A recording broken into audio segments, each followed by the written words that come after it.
The Edmonton Oilers battle it out with the Fleur-de-Lis, the Quebec Nordiques. Special edition NHL is next on USA Sports.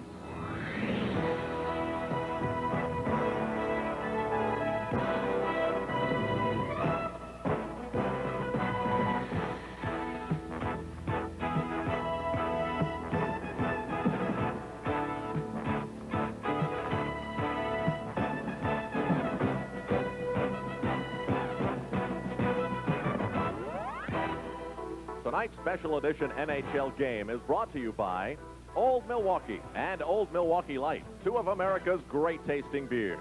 It doesn't get any better than this. By Mobile Detergent Gasoline, power for your everyday driving needs. By the all-new Toyota Corolla Sport Liftback, reborn for 1984, now at your local Toyota dealer. And by Levi's, jeans, cords, and shirts for quality and style you can count on.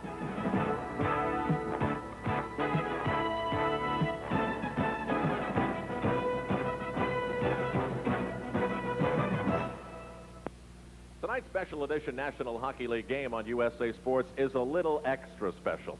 A mini NHL All-Star game, if you will. And to tell you what I mean, let's take a look at the NHL's top 5 scorers. We'll begin with Wayne Gretzky, who, despite missing 5 games to a shoulder injury, is leading the league with 189 points. Follow him with Michel Goulet, the great left wing of Quebec, and Peter Stastny, his teammate. Follow that with a defenseman, Paul Coffey of Edmonton, in 4th spot with 106 points, and Jari Kurri with 105 points, his teammate, the top 5. And where has all that firepower gotten these two teams? Well, in the Smythe division, you can see it's gotten Edmonton right to the top of the heap. No one will catch them with 105 points and 9 games remaining. The Calgary Flames have been hot lately, and they'll finish in 2nd spot. They've guaranteed themselves a playoff appearance. Vancouver and Winnipeg are battling for 3rd and 4th spot there, and L.A. seems to have faded from the picture. Over in the Adams division, the Buffalo Sabres lead the Boston Bruins. Quebec has also guaranteed themselves a playoff spot. And the Montreal Canadiens seem to have finally eliminated Hartford. It is a 4-point cushion now for Buffalo over Boston, but Quebec still has the Boston Bruins in their sights. And so we have tonight 2 very high-scoring teams, and we think that that'll be very, very special. If these teams meet again in the regular season, it would have to be in the Stanley Cup Finals. That would mean that Quebec would want to have a little confidence going into that confrontation. They don't have that right now. They've lost the 2 previous meetings between these 2 teams, and convincingly, this is the 3rd and final. I'm Al Trowick. Good evening and welcome to the Coliseum in Quebec City. Filling in for Dan Kelly tonight, who's on another assignment, is Jiggs McDonald, who has more on the Oilers of Edmonton. Well, I'm looking forward to tonight's hockey game for one reason, and that is the fact that the Edmonton Oilers are very loose. They're under absolutely no pressure, headed for the playoffs, obviously. Wayne Gretzky and his teammates have some personal and some team records that they could establish before the season's out. For instance, Wayne needs 2 points to achieve a .900 career total, something that he's amassed in 6 short NHL seasons. His line mate, Jari Kurri, could have a 50-goal year. And if they get 50 goals for Glenn Anderson, who is 45 right now, that would be a new NHL record.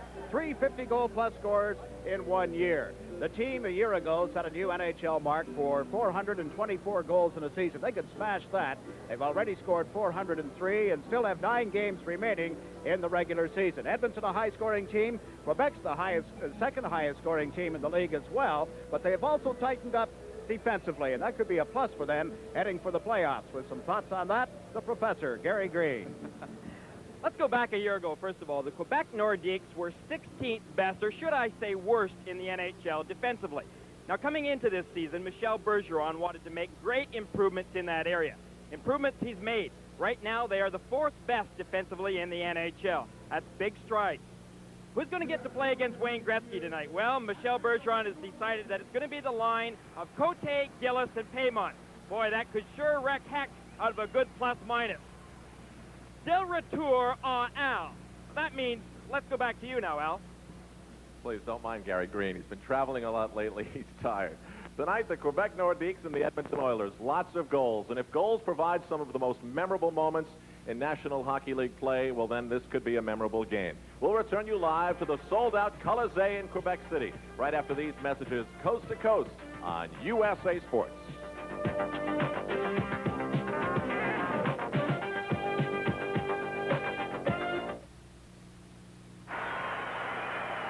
The crowd here at the Coliseum in Quebec City giving a standing ovation to a Canadian national hero recently returned from Sarajevo. There is Gaétan Boucher. He won 2 gold medals and a bronze medal in the Olympic speed skating event. We're in the capital of the province of Quebec where he is being honored now. The members of the Quebec Nordiques are skating toward the center ice area, and Pat Price is lifting Gaétan Boucher to his shoulders, along with Mario Merwa, the captain, and they're going to skate him once around the ice surface here. There will be some presentations made. Just as an update and a reminder, thinking back to the Olympics, Canada went to the gold medal round in hockey. Never had they had anyone in speed skating in all of their Olympic appearances achieve what this young man did. He's returned to a hero's welcome wherever he's gone. He's on his way to Montreal immediately following tonight's game, then on to Ottawa where he'll meet with the Prime Minister, be honored along with Brian Orser, who won the silver medal in the men's figure skating competition. Bravo, Gaétan Boucher. He had trouble getting sponsors. We were talking with the people here at the Nordiques office today, and they were saying 2 years ago when he was honored as one of the upcoming bright amateur athletes in the province of Quebec, he was trying to get people to underwrite the cost of equipment, the skating outfit, new skates. Nobody wanted to do it. Well, now he has returned with a couple of gold medals and the bronze, as I mentioned, and this hero's welcome at the Coliseum. Jiggs, he's a popular young man, and not only just in this province of Quebec, but all across Canada. One might even wonder, seeing how Pierre Trudeau, we're talking about politics on a very political day in the United States, Pierre Trudeau has announced his retirement as Prime Minister of this country. Well, one might wonder whether this young man may not be a very popular choice right now in this country. I think he'll stick to skating. I understood you had a lock on that job. They continue to applaud Gaétan Boucher. There's reason to believe that he will retain his amateur status, quote unquote, and compete again in Canada in 1988. There are the 2 coaches, Len Sather on the one side. Handshake, and now there'll be some presentations made to Gaétan. The announcements being made in French. So Gaétan waits at the center ice area, the crowd here being informed of the various trophies and plaques that will be presented to him. This is a wood carving.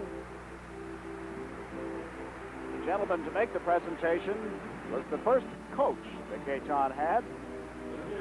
That is Mr. Maurice Gagne. Bravo, Gaétan. Nordiques logo down in the bottom right-hand corner, and the Olympic symbols up in the top left-hand corner.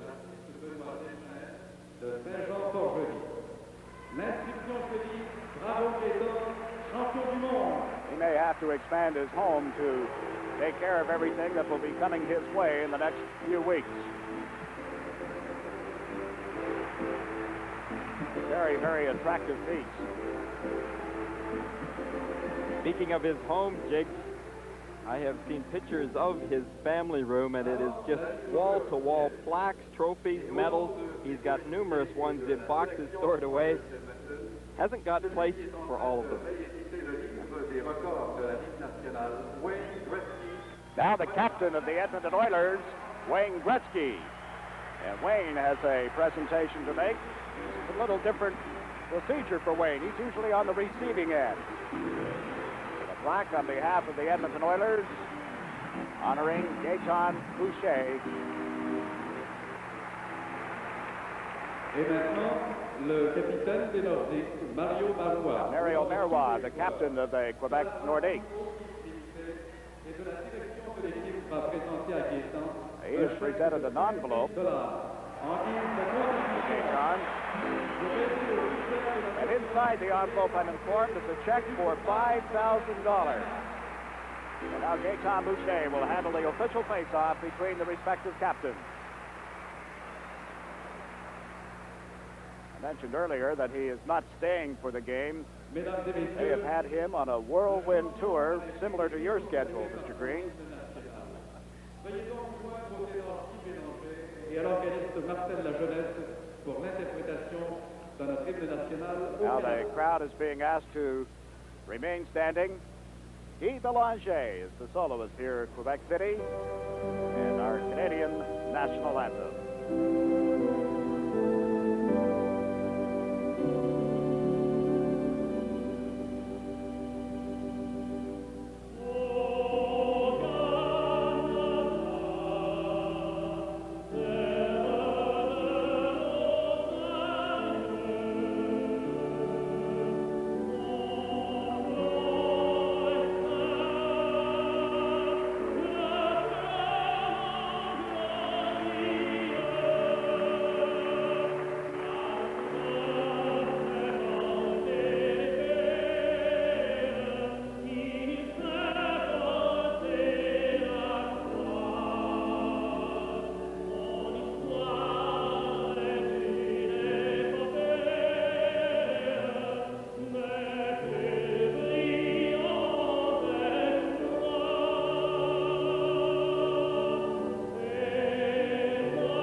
Now the officials for tonight's game. The referee will be Andy Van Helleman. He'll be joined by John D'Amico and Gordon Brossiker as the linesman for this game between the Quebec Nordiques and the Edmonton Oilers. In goal tonight for the Edmonton Oilers, 24-year-old Andy Moog. A record of 22 wins, 8 losses, 1 tie. He has 1 shutout on the season and a very respectable 3.93 goals against average.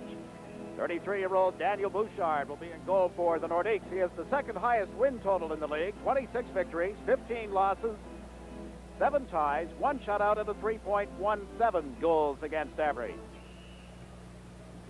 There are 3 other games being played in the National Hockey League tonight. The Hartford Whalers will be in St. Louis. The New York Islanders and the New Jersey Devils playing in New Jersey tonight. And out on the West Coast, the Vancouver Canucks will be playing host to the Pittsburgh Penguins. Third meeting of the year between these two teams. Edmonton has won both of the previous games. In fact, have won 3 in a row over Quebec, outscoring them 22-8. Well, let's go back to what we were saying earlier about Gillis, Cote, and Paymont tonight, who are expected to play the majority of the evening against Gretzky, Curry, and Pozar. Now, that all depends on how well, I suppose, they check Gretzky's line.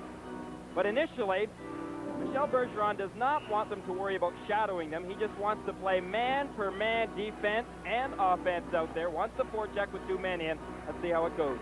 Gillis won the draw from Gretzky, getting it back to Berrois. Dumps it in wide of Andy Moog. Cote goes in for it along with Gillis. He put it out in front. Moog steers that aside. Cote fired one across in front of the net. Run out by Curry. A pass to Gretzky that went off his stick. And Berrois slapped it back into center ice. The Oilers move out quickly. Pozar bumped in the play by Gillis. The puck goes to Berrois on a hand pass. Thus we're going to face off outside the Quebec blue line. Winning the face-off from Gretzky will be trouble enough for Gillis, let alone shadowing him.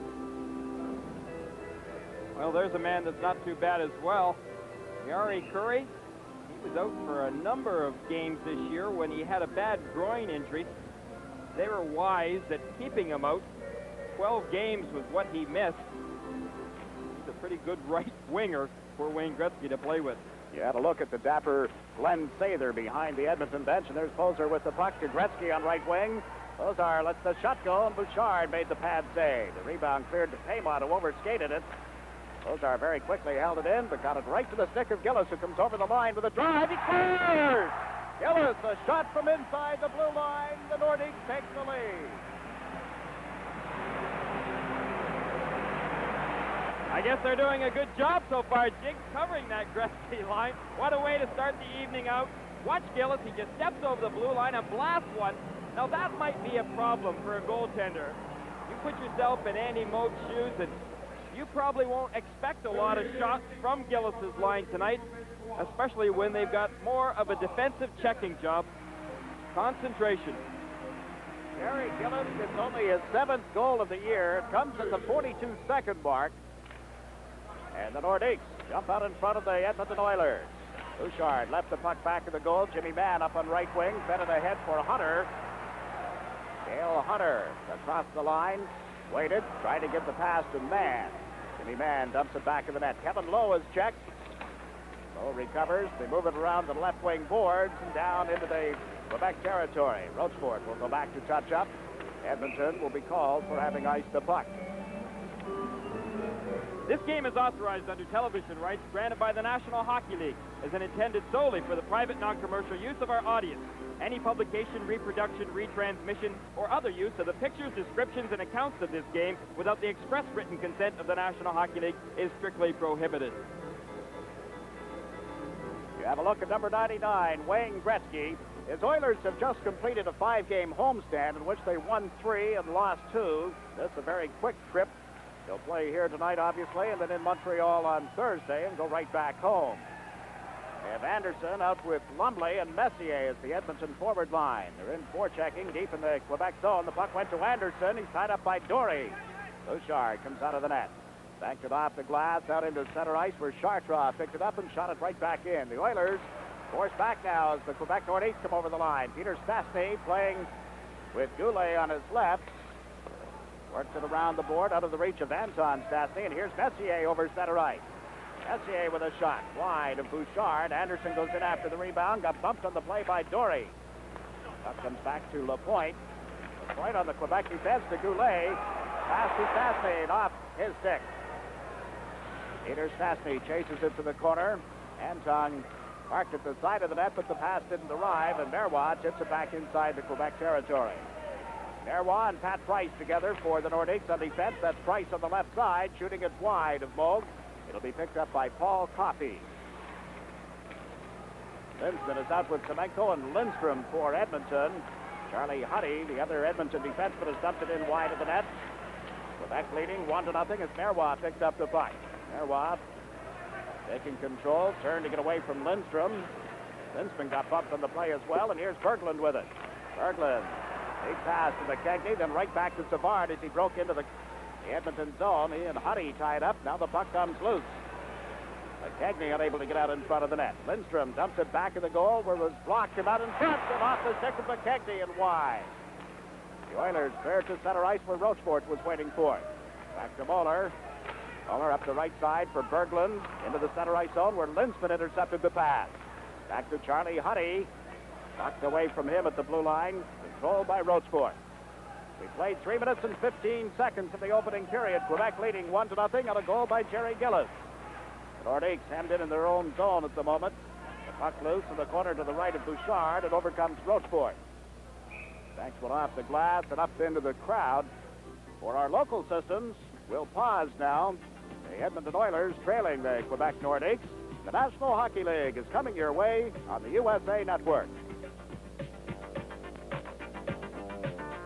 Remember that this week on USA Sports, 2 very important matchups. First of all, from the Capitol Center on Sunday night, it'll be the St. Louis Blues against the Washington Capitals. The Caps were so impressive in their 2-1 victory over Boston Sunday night from Boston Garden here on USA. Then on Monday night NHL, the Chicago Blackhawks take on the Montreal Canadiens.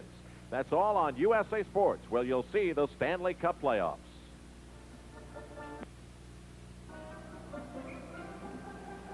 Set for a face-off to the right of the Quebec goal. This time Gretzky got the draw back to Lowe. Out in front, Bozar was checked. And Goulet fed it ahead quickly for Paymont. Right back to Cote to the right side. Here's Pat Price. Centers one in front to score. Cote.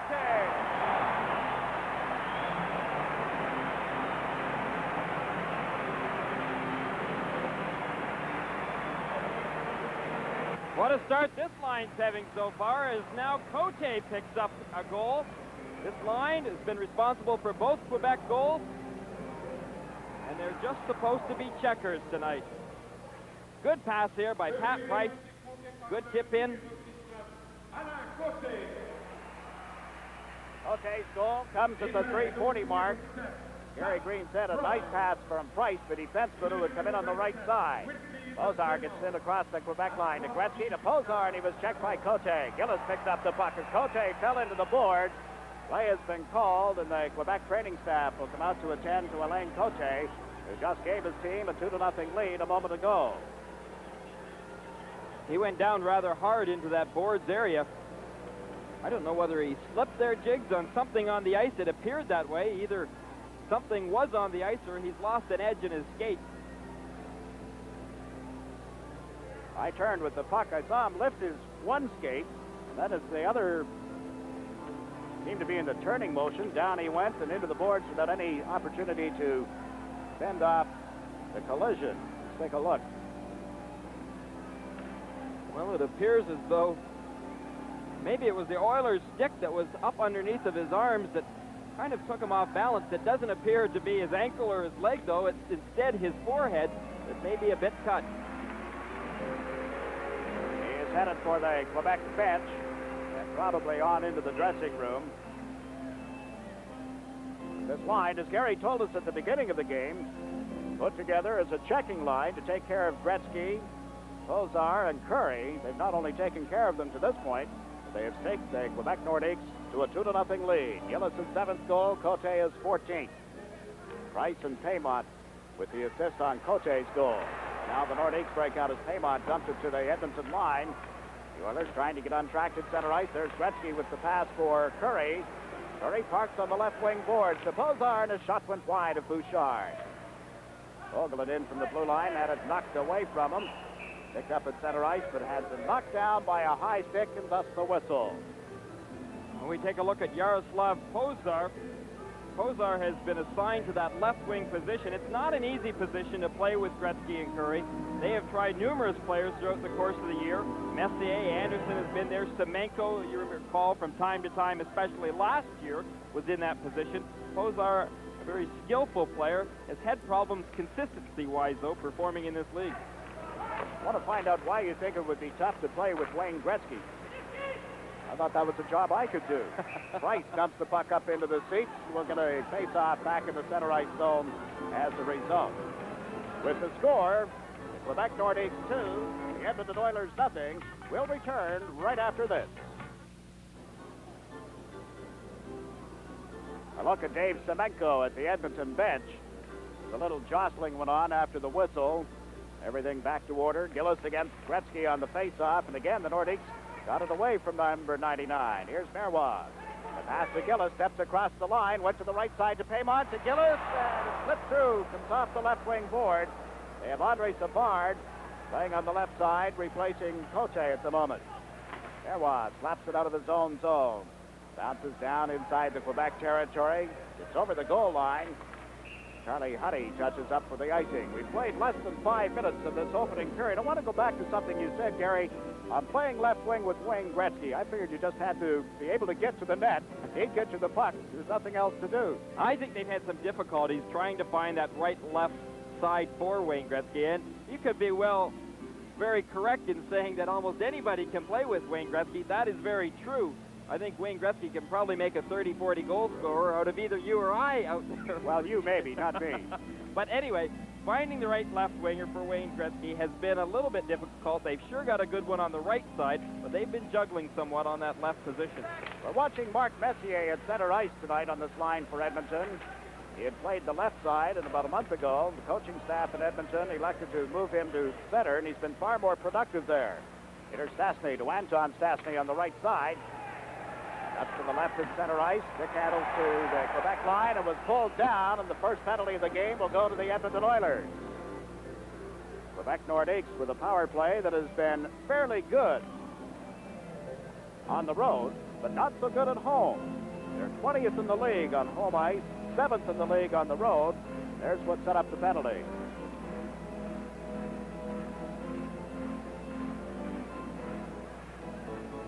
Well, as we take a look at Messier in the penalty box, Quebec, as you stated, that's amazing statistic, Jig, that you can be so good on the road and yet so poor in your own building.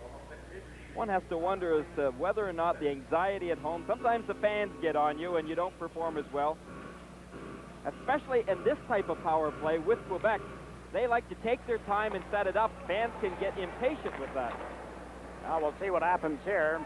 Marois controlling the puck, gave it to Sauvé, and stolen by Linsman, but he couldn't catch up with it. Bouchard to Marois, out to Goulet on left wing. Goulet got checked. Gretzky is out as a penalty killer. Here's Goulet starting out once more. Comes over center ice. At the Edmonton line, couldn't split the defense, and Kevin Lowe slaps it off the board. Does the center. Marois waits. Trying to play it across to Anton Sasny. Sauvé moved up neatly. Sauvé trying to get in around Lowe. Comes off the left wing board, giving it to Anton Sasny. Sauvé. Sauvé being bothered by Gretzky. Peter Sasny unable to control it. It was in and out of the skates of Gretzky and picked up by Sauvé. A centering attempt was blocked by Gretzky. Now here's Peter Sasny with it. Back to the point to Sauvé. To Marois. That's the shot goal. Oh, it came off the post and underneath goal.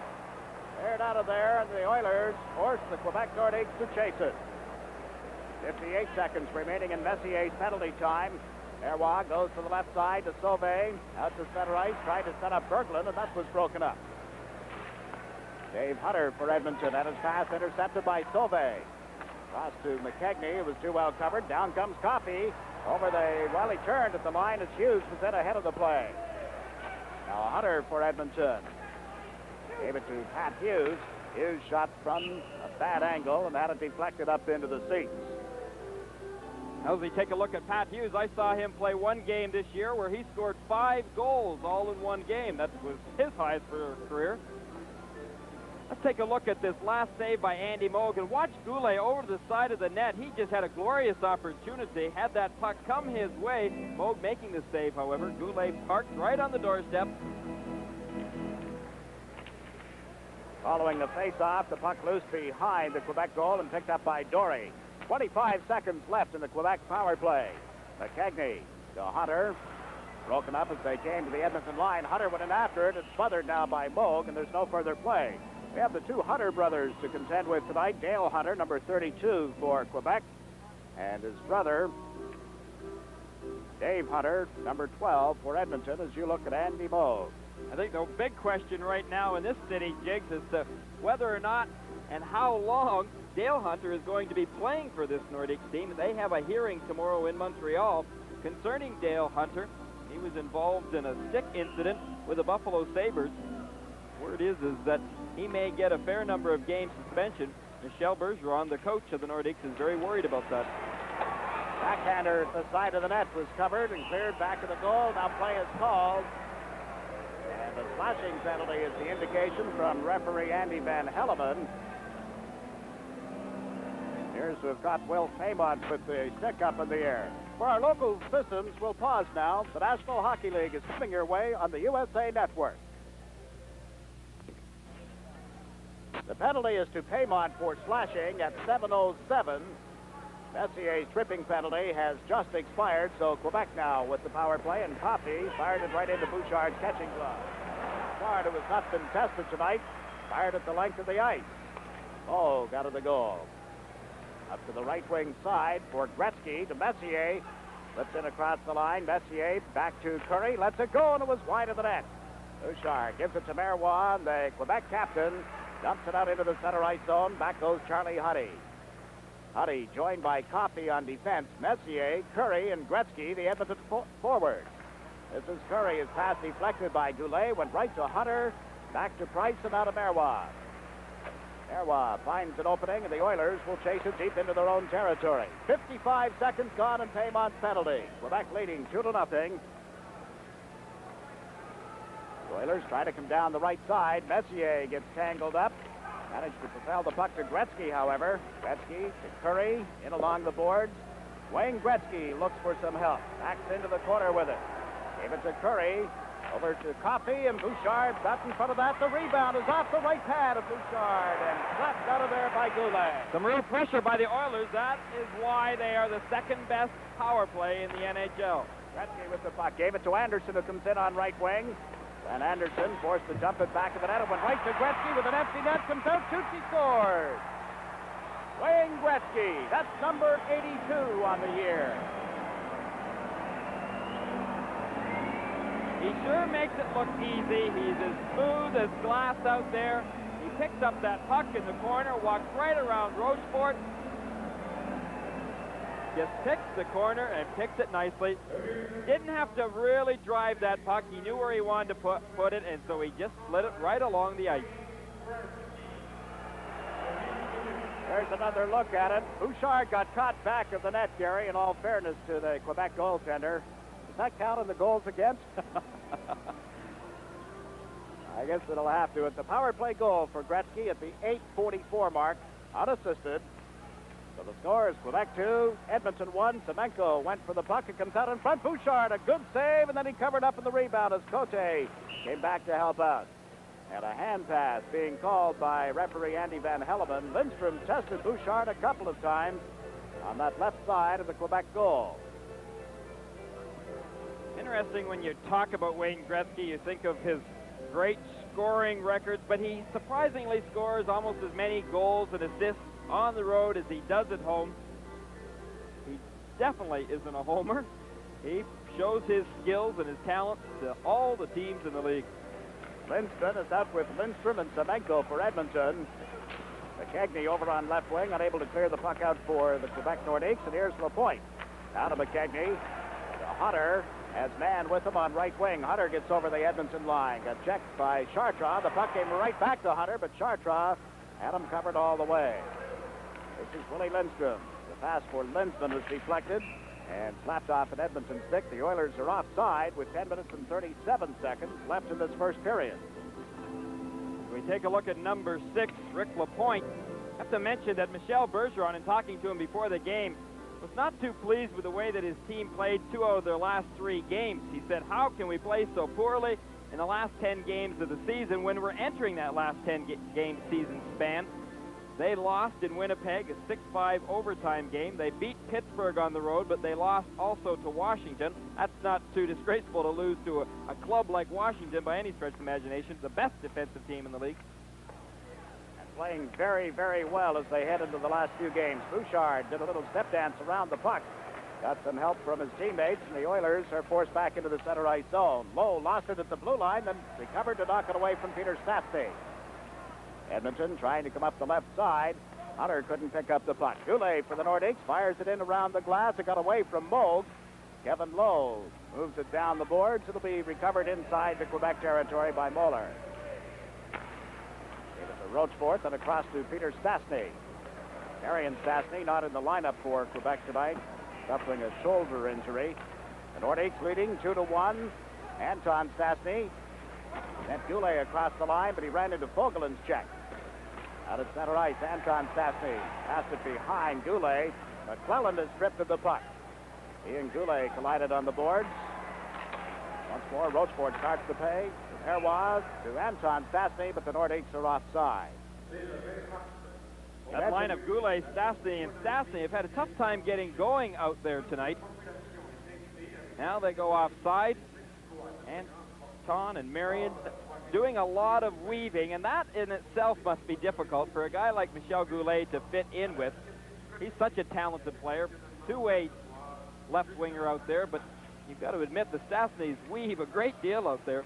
You've got to be smart just to play with them. Out from the point, there was shot, went off Pozar, picked up by Cote on right wing.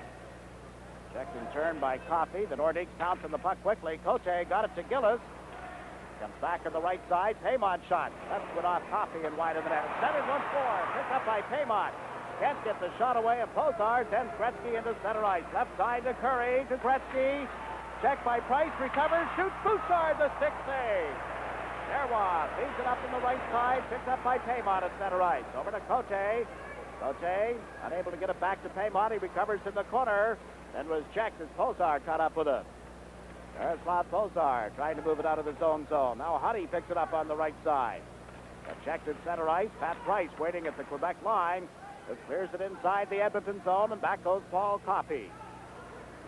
Quebec changing on the fly. Coffey's pass to Gretzky caught the Edmonton center offside.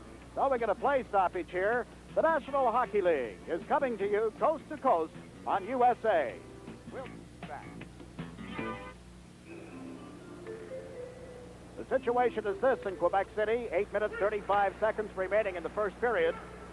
The Nordiques are leading the Edmonton Oilers by a score of 2-1. Gillis and Cote for Quebec. Gretzky with a power play goal for the Oilers.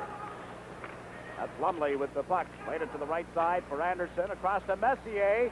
In deep, pulls it out in front. The backhander. It hit Bouchard on the top of the helmet. And Lapointe backhands it down into the Edmonton zone. Gregg chasing it. It's in front of Goulet, and we get an icing call against Quebec. If I were the Quebec defenseman right now, I think I'd be deciding to take the body in front of that net area. First of all, we saw Gretzky score a goal from walking right in. Now watch Messier, no defenseman in sight. When they finally get there, they're just ready to use their stick. They've got to take the body out a little bit sooner. Messier making a great play. Almost went to his backhand. I think he was a little bit too much off balance to be able to get it up and over Bouchard. Bouchard will tell you tomorrow, or maybe even later tonight, that he certainly used his head in making that save. Now here's Anton Stastny trying to get around Gregg, and he shot it wide. Anton went after the rebound, was too well covered. Messier gave it to Lumley on right wing, now to Anderson. Across the Quebec line and back neatly to steal the puck was Peter Stastny. Bouchard helps out and getting it to Lapointe. Quebec defenseman shot it off the boards. Edmonton could have played the puck, they rule, so Chartres will have to go back. Chartres around to the left wing side. This is Glenn Anderson. Anderson gets over the Quebec line, trying to cut to the right, was checked by Hunter. Dale Hunter fires it into the Edmonton zone, wide of the net. Lee Fogelin in after it, so was Berglund, tied up Fogelin. Nordiques can't get set up at the moment. Hunter back of the goal.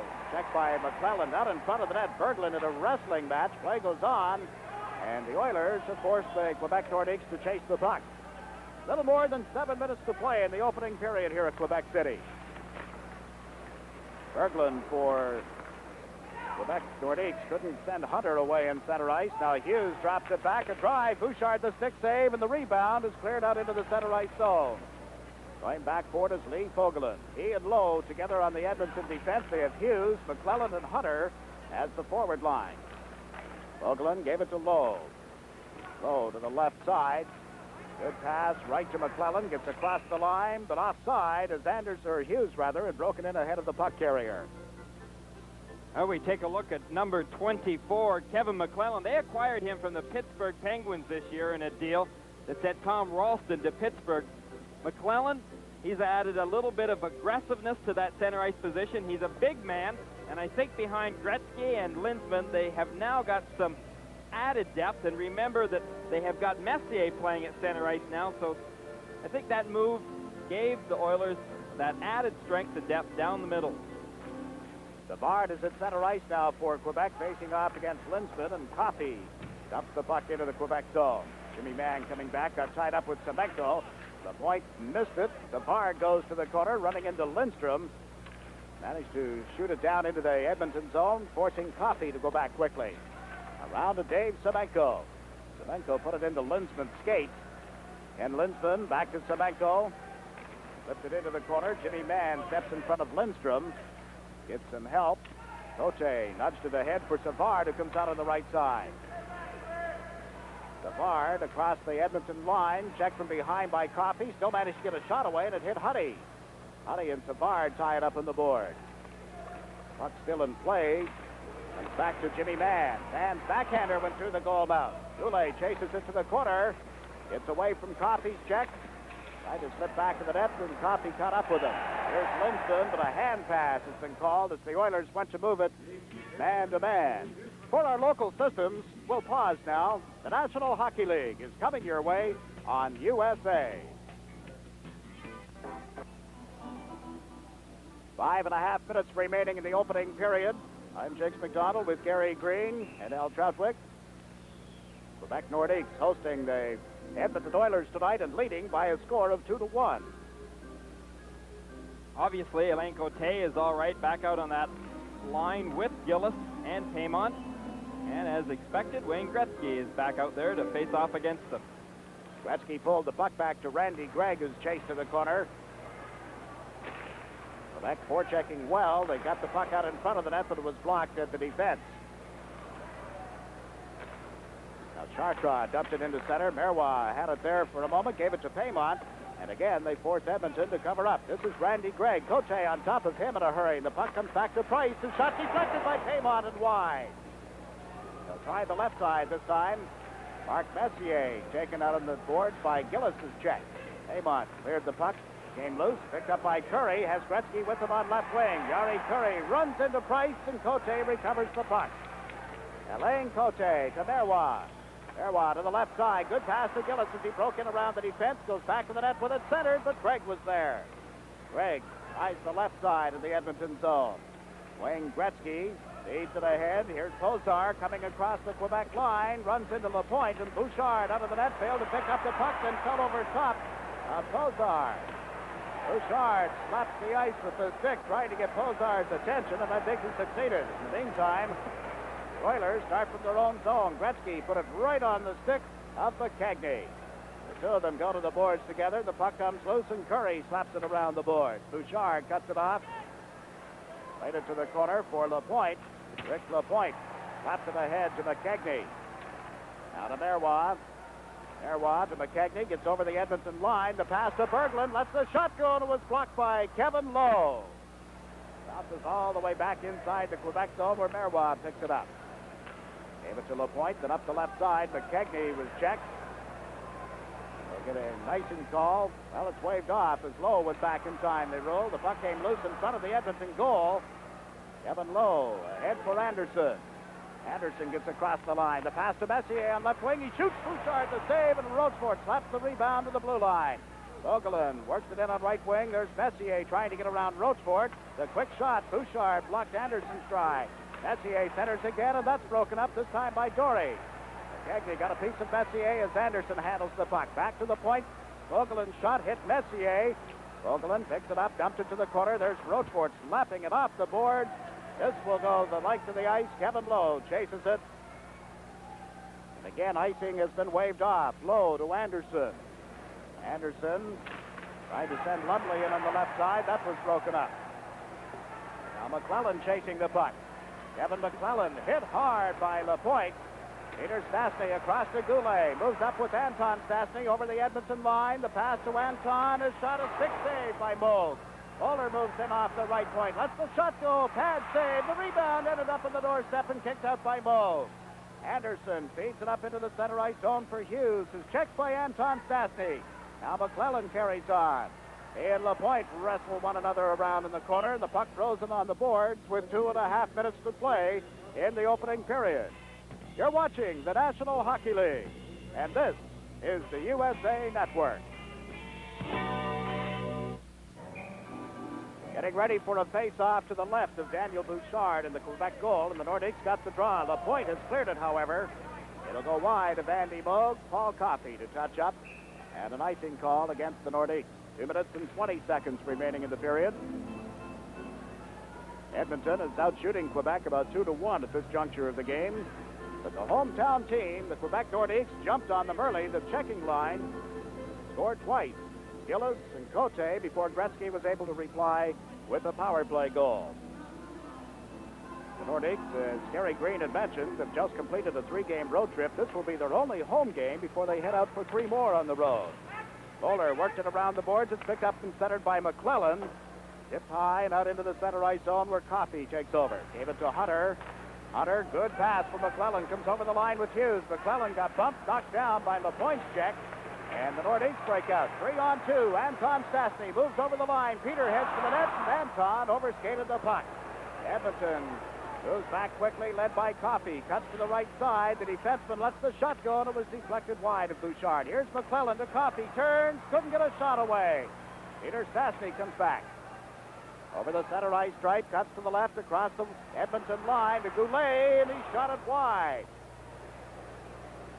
Now with 1.5 minutes left, the Oilers into the center ice zone. They're trying to make a player change. Succeed with that as the Edmonton Oilers now find themselves in the situation of going to the power play. Linesman Gord Brossiker catching Quebec in the middle of a player change with too many men on the ice. So This will set up the second Edmonton power play of the game.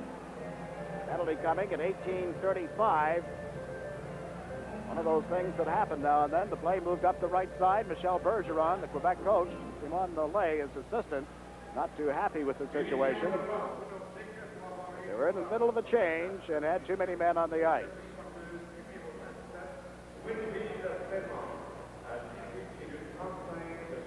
In behind linesman John D'Amico is Wilf Paymont. He'll be down in the studio with Al Troutwick at the end of the first period.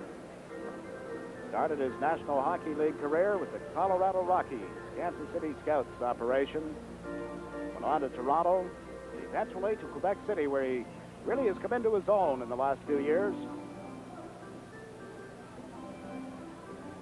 The penalty is going to be served by Paymont.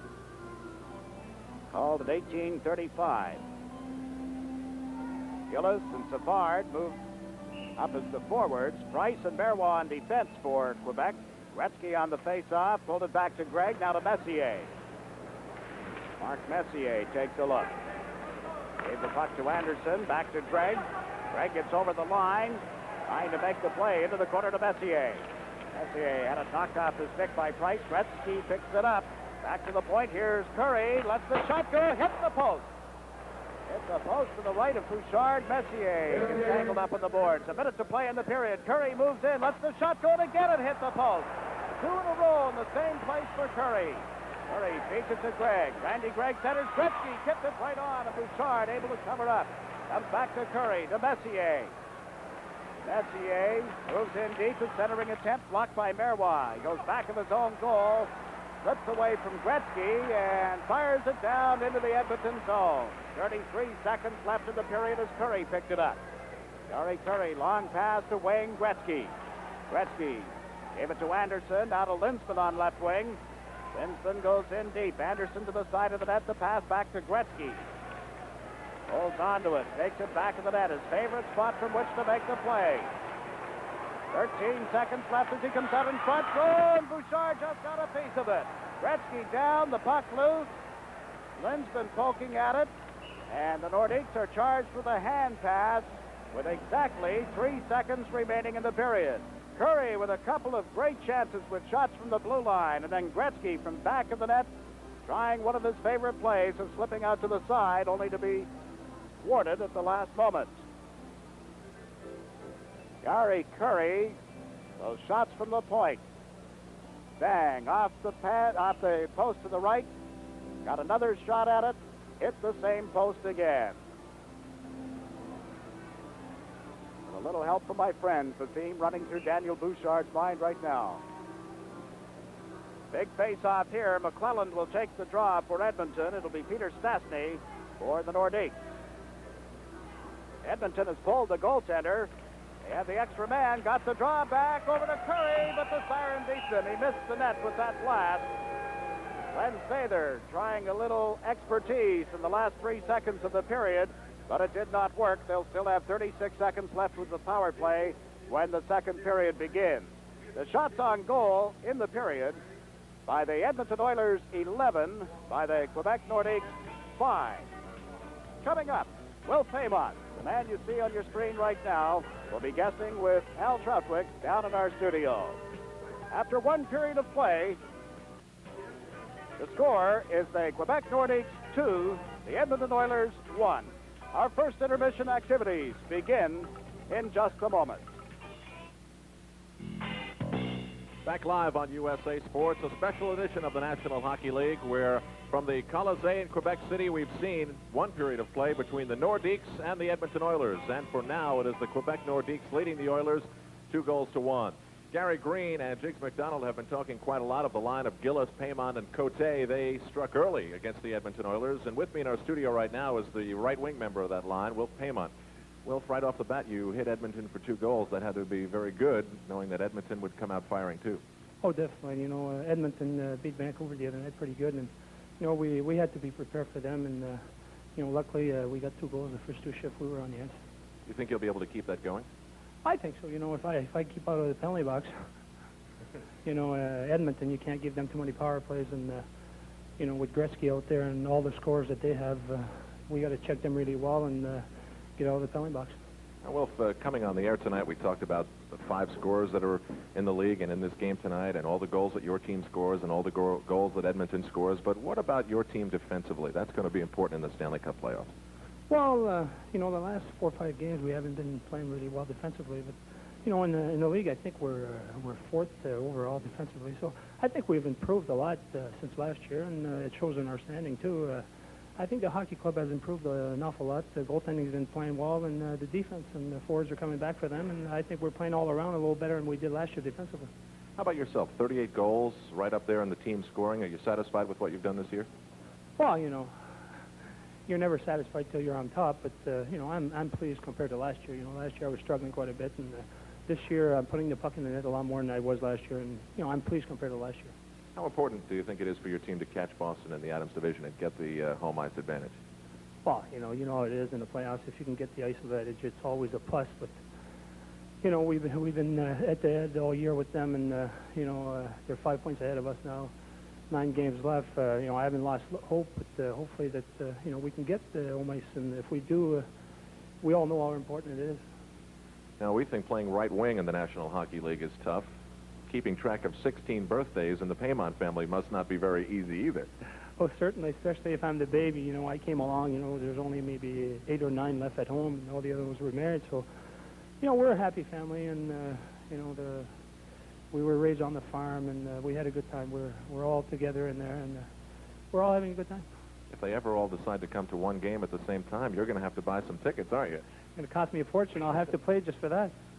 Now, Michel Bergeron has been a little upset with the way the team has been playing lately. What has he said to the team? What is he specifically upset with? Well, you know, the last 2 or 3 games, I think, you know, going to Winnipeg and even Washington the other night, they scored 3 goals, I think, in the first 10 minutes of the first period. And, you know, maybe we're sleeping a little bit, you know, starting the last 2 or 3 games. And I think he's been upset a little bit about that and, you know, about our defensive plays. But what can I say? You know, you can't go worse now. We just got to, you know, shape up and, you know, tighten up a little bit, and I think we'll do all right.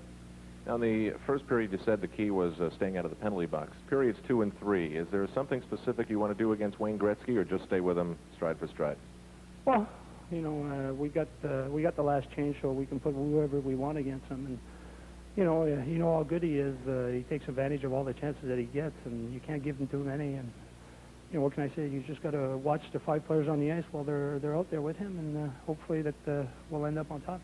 Well, thanks very much. Thank you very much.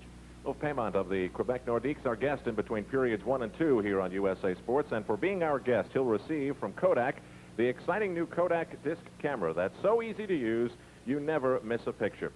A little Nordiques history for you. Back in May of 1973, Jacques Plante signed a 10-year contract to be coach and general manager of the Quebec Nordiques. It lasted less than 2 seasons, and now you can find Jacques Plante as an assistant coach of the Montreal Canadiens. Coming up, the Frenchman, Gary Green, will join us for news in the NHL when we continue on USA Sports in a moment.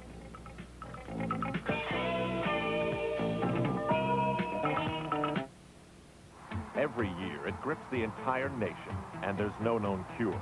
Playoff fever. Oh, you'll catch it all right, only on USA.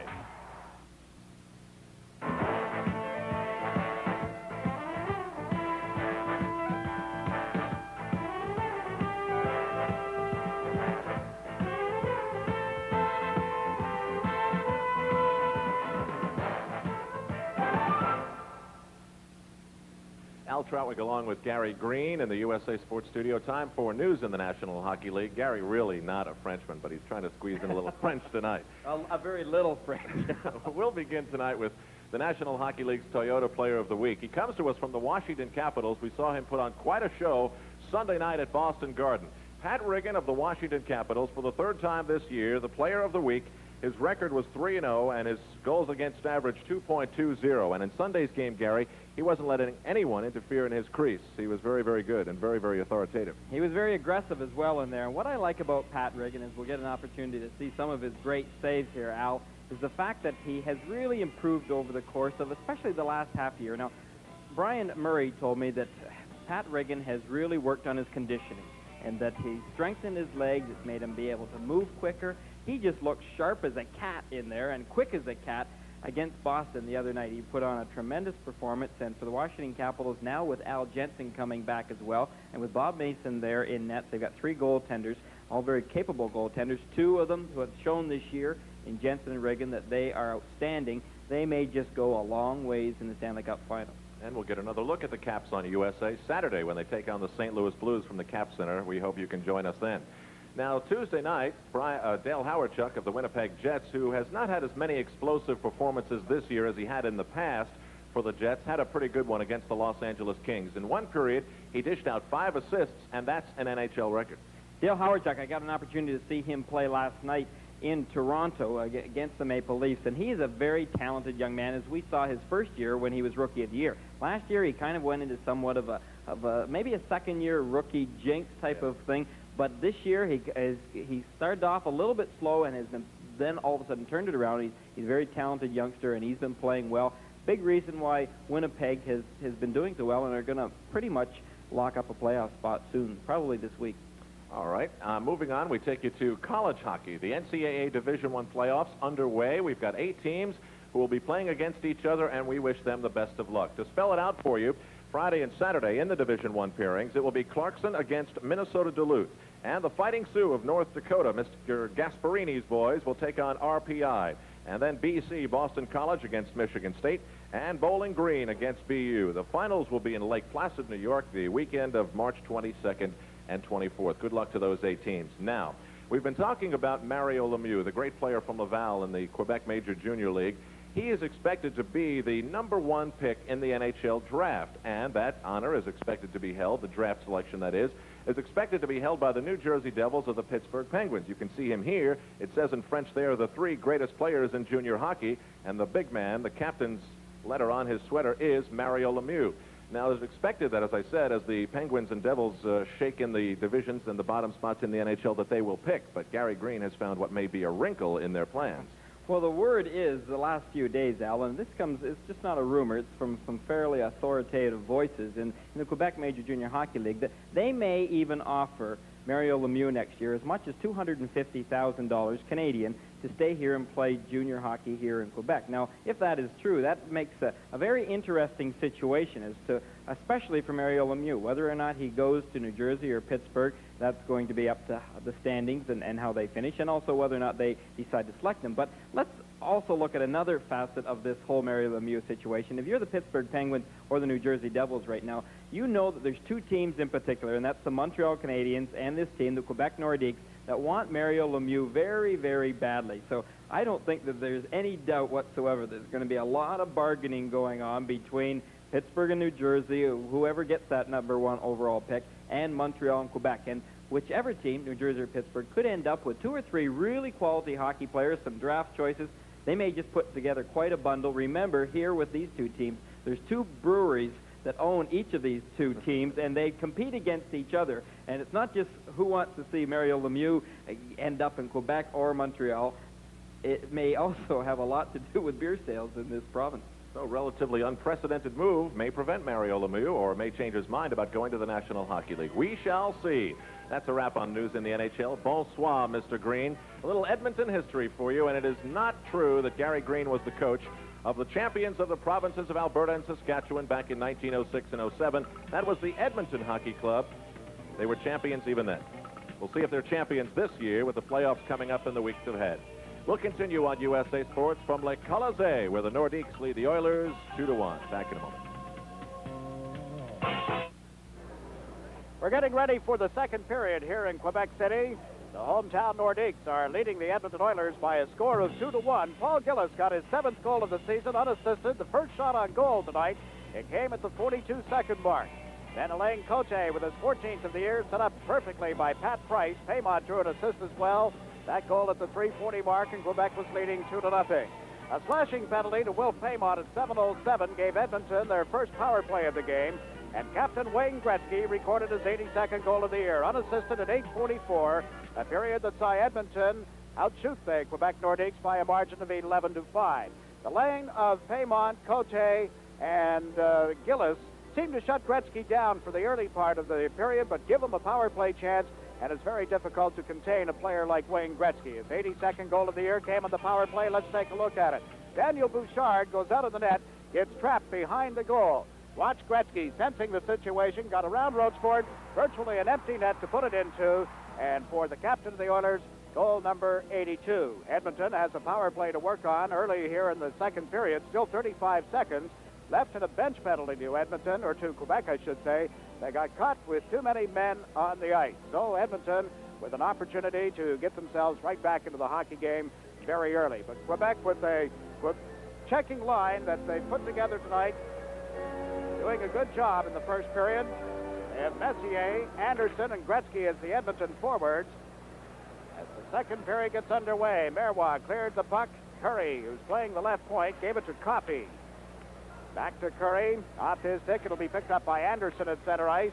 The pass intended for Messier was blocked, and now Coffey on the right wing lets it go, and it's wide of Bouchard.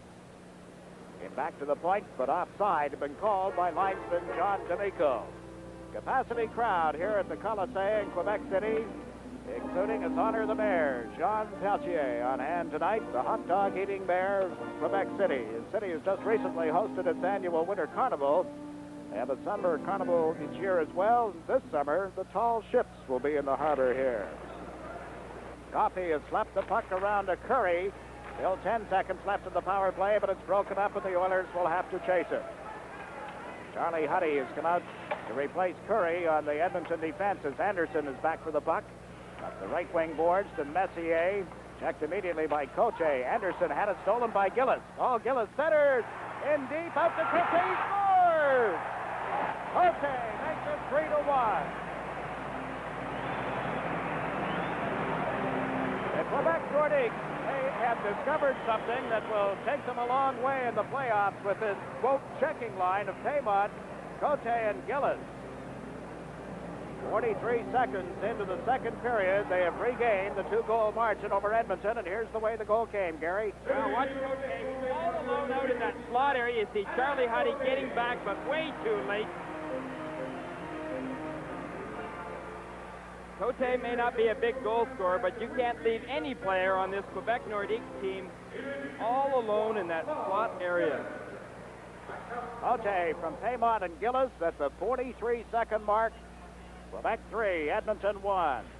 Kevin Lowe with the puck back at the Edmonton goal. Gave it to McClellan at the left side. Shot into the Quebec zone by Dave Hunter. McClellan into forecheck. Dale Hunter gets tied up on the boards. Number 32, Dale Hunter for Quebec. Bumped by his brother. The puck ended up in the far wing. Dave Hunter played it through in front of the Quebec goal. Vogelin got a slap at it. It went wide. Bouchard pokes it, but not out. McClellan shot tipped wide of the net. Andre Doré goes to the corner. Got the puck back. And Dale Hunter managed to get it into the center ice zone to McKegney on the left side. McKegney's shot goes off Vogelin and up into the seats. So Quebec with an early goal at the start of the second period. From Maine to Hawaii, you're watching the NHL on the USA Network. Face-off will be in the circle to the right of the Edmonton goal as Paul Gillis is there to take the draw against Wayne Gretzky. Gillis unable to pull the puck back this time. Randy Gregg with it. Dr. Gregg tries the left side. Out into center ice to Gretzky. Has Curry moving up the right side. Gretzky around Price, and a weak shot went wide of Bouchard. Matt Price, a well-traveled defenseman, gave the puck to Gillis. Gillis across the Edmonton line to Taymont to Price from the blue line. His shot is tipped and just wide of Andy Moe. Curry gets turned around by Cote's check. Curry recovered the puck, however, gave it to Paul Gillis. Left it for Cote, then to Price at the blue line. Shooting, and that went wide of the net. Gretzky starts down the left side, across to Curry. Curry carries it into the Quebec zone, trying to make the play. Price hung right with him and is headed ahead quickly for Paul Gillis. Gillis gets checked on the boards by Chartrand. Going backboard is Gregg. Chartrand all over top of Gillis. Now there'll be a penalty called on the play. A holding call will send Chartrand to the penalty box. 17 and a half minutes remaining in the second period. Exclusive national coverage of the National Hockey League is only on the USA Network. We'll be right back. Rick Chartrand in the penalty box for the Oilers. 2 minutes for holding was the call. He got away with the first one, Jiggs, but he couldn't very well get away with the second. All right, just too many liberties. So Chartrand for holding at 2:29, and here's Peter Stastny in front of the net to Anton, and what a save there by Andy Moog. Goulet, Anton Stastny, and Peter Stastny on the power play. Sauvé from the point, testing Moog with a long shot. Loose puck in the corner, Peter Stastny to Goulet. Goulet put it out in front, Peter Stastny to Sauvé, shoots off the post. Bounces into the corner, and over the stick of Peter Stastny, and now Fogelin wheels it up the right side for Messier. Messier trying to get it around Marois. Shot it off the defenseman's stick, and it ends up in the seats back of the net. Sauvé had a couple of excellent opportunities deep in the Edmonton zone, right in front of that slot area. Andy Moog coming up with one of those saves. The other one went right off the goal post. A little help from the post. Let's take a look as J.F. Sauvé blasts that puck a little high. But hitting that crossbar instead of the goal post, I think it was. Going up and over, hitting the glass. Quebec Nordiques look pretty good out there, passing that puck around in the Edmonton zone. They have controlled the play for the most part tonight, and they're starting out at the power play now, led by Peter Stastny. Stick handles neatly to center, gave it to Goulet on left wing. It's hauled down by Gregg, and yelling. No penalty to be called. Goulet back to the point. There's Sauvé with a drive. Stick saved by Moog, and the rebound got away from Sauvé. Goulet managed to hold it in for Dory to Sauvé. Now Peter Stastny, and he stands on it as Moog was diving back across the goal mouth. Hutter trying to come out on the right side. Got bumped by Dory, and that gave Goulet a chance to get back to the puck. To the right side. Stastny moved it back and forth. Now Sauvé gets it across the line. Flips in around Gregg, and his one-hander is blocked by Moog. The rebound is centered and comes all the way back inside the Quebec blue line. 40 seconds remaining, and Rick Chartrand's penalty. He's off for holding as Anton Stastny gets in across the blue line. Looks on a burst of speed around Coffey, but Gregg was there to cut off the pass. Cote knocked down, recovers the puck in the corner. Gave it to Anton Stastny to the point. Marois drive, Moog the save, and Gregg slaps the rebound out to center ice. The Nordiques bounce on it quickly. Dory waiting for his teammates to get back. Down to Cote on left wing. Cote centers out of the reach of Paymont. He and Gregg slapped at one another. The team's back at 6 aside in 5 seconds time. Here's Gillis.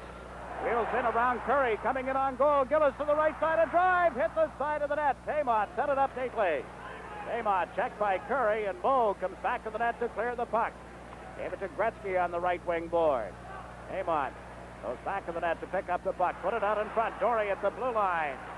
Couldn't find an opening. Got it around to Paymont. Instead to Cote, and it went off Moog's stick. Cote pounces on it, but couldn't get it up.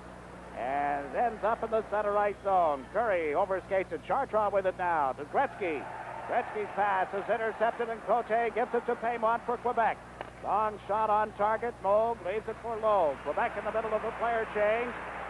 Gary Curry, a pass to Posar, trying to cut in around Bowler, couldn't do it. Still hangs on to the puck, however. Back to Lindstrom, walks right in, he shoots, and it went off his stick.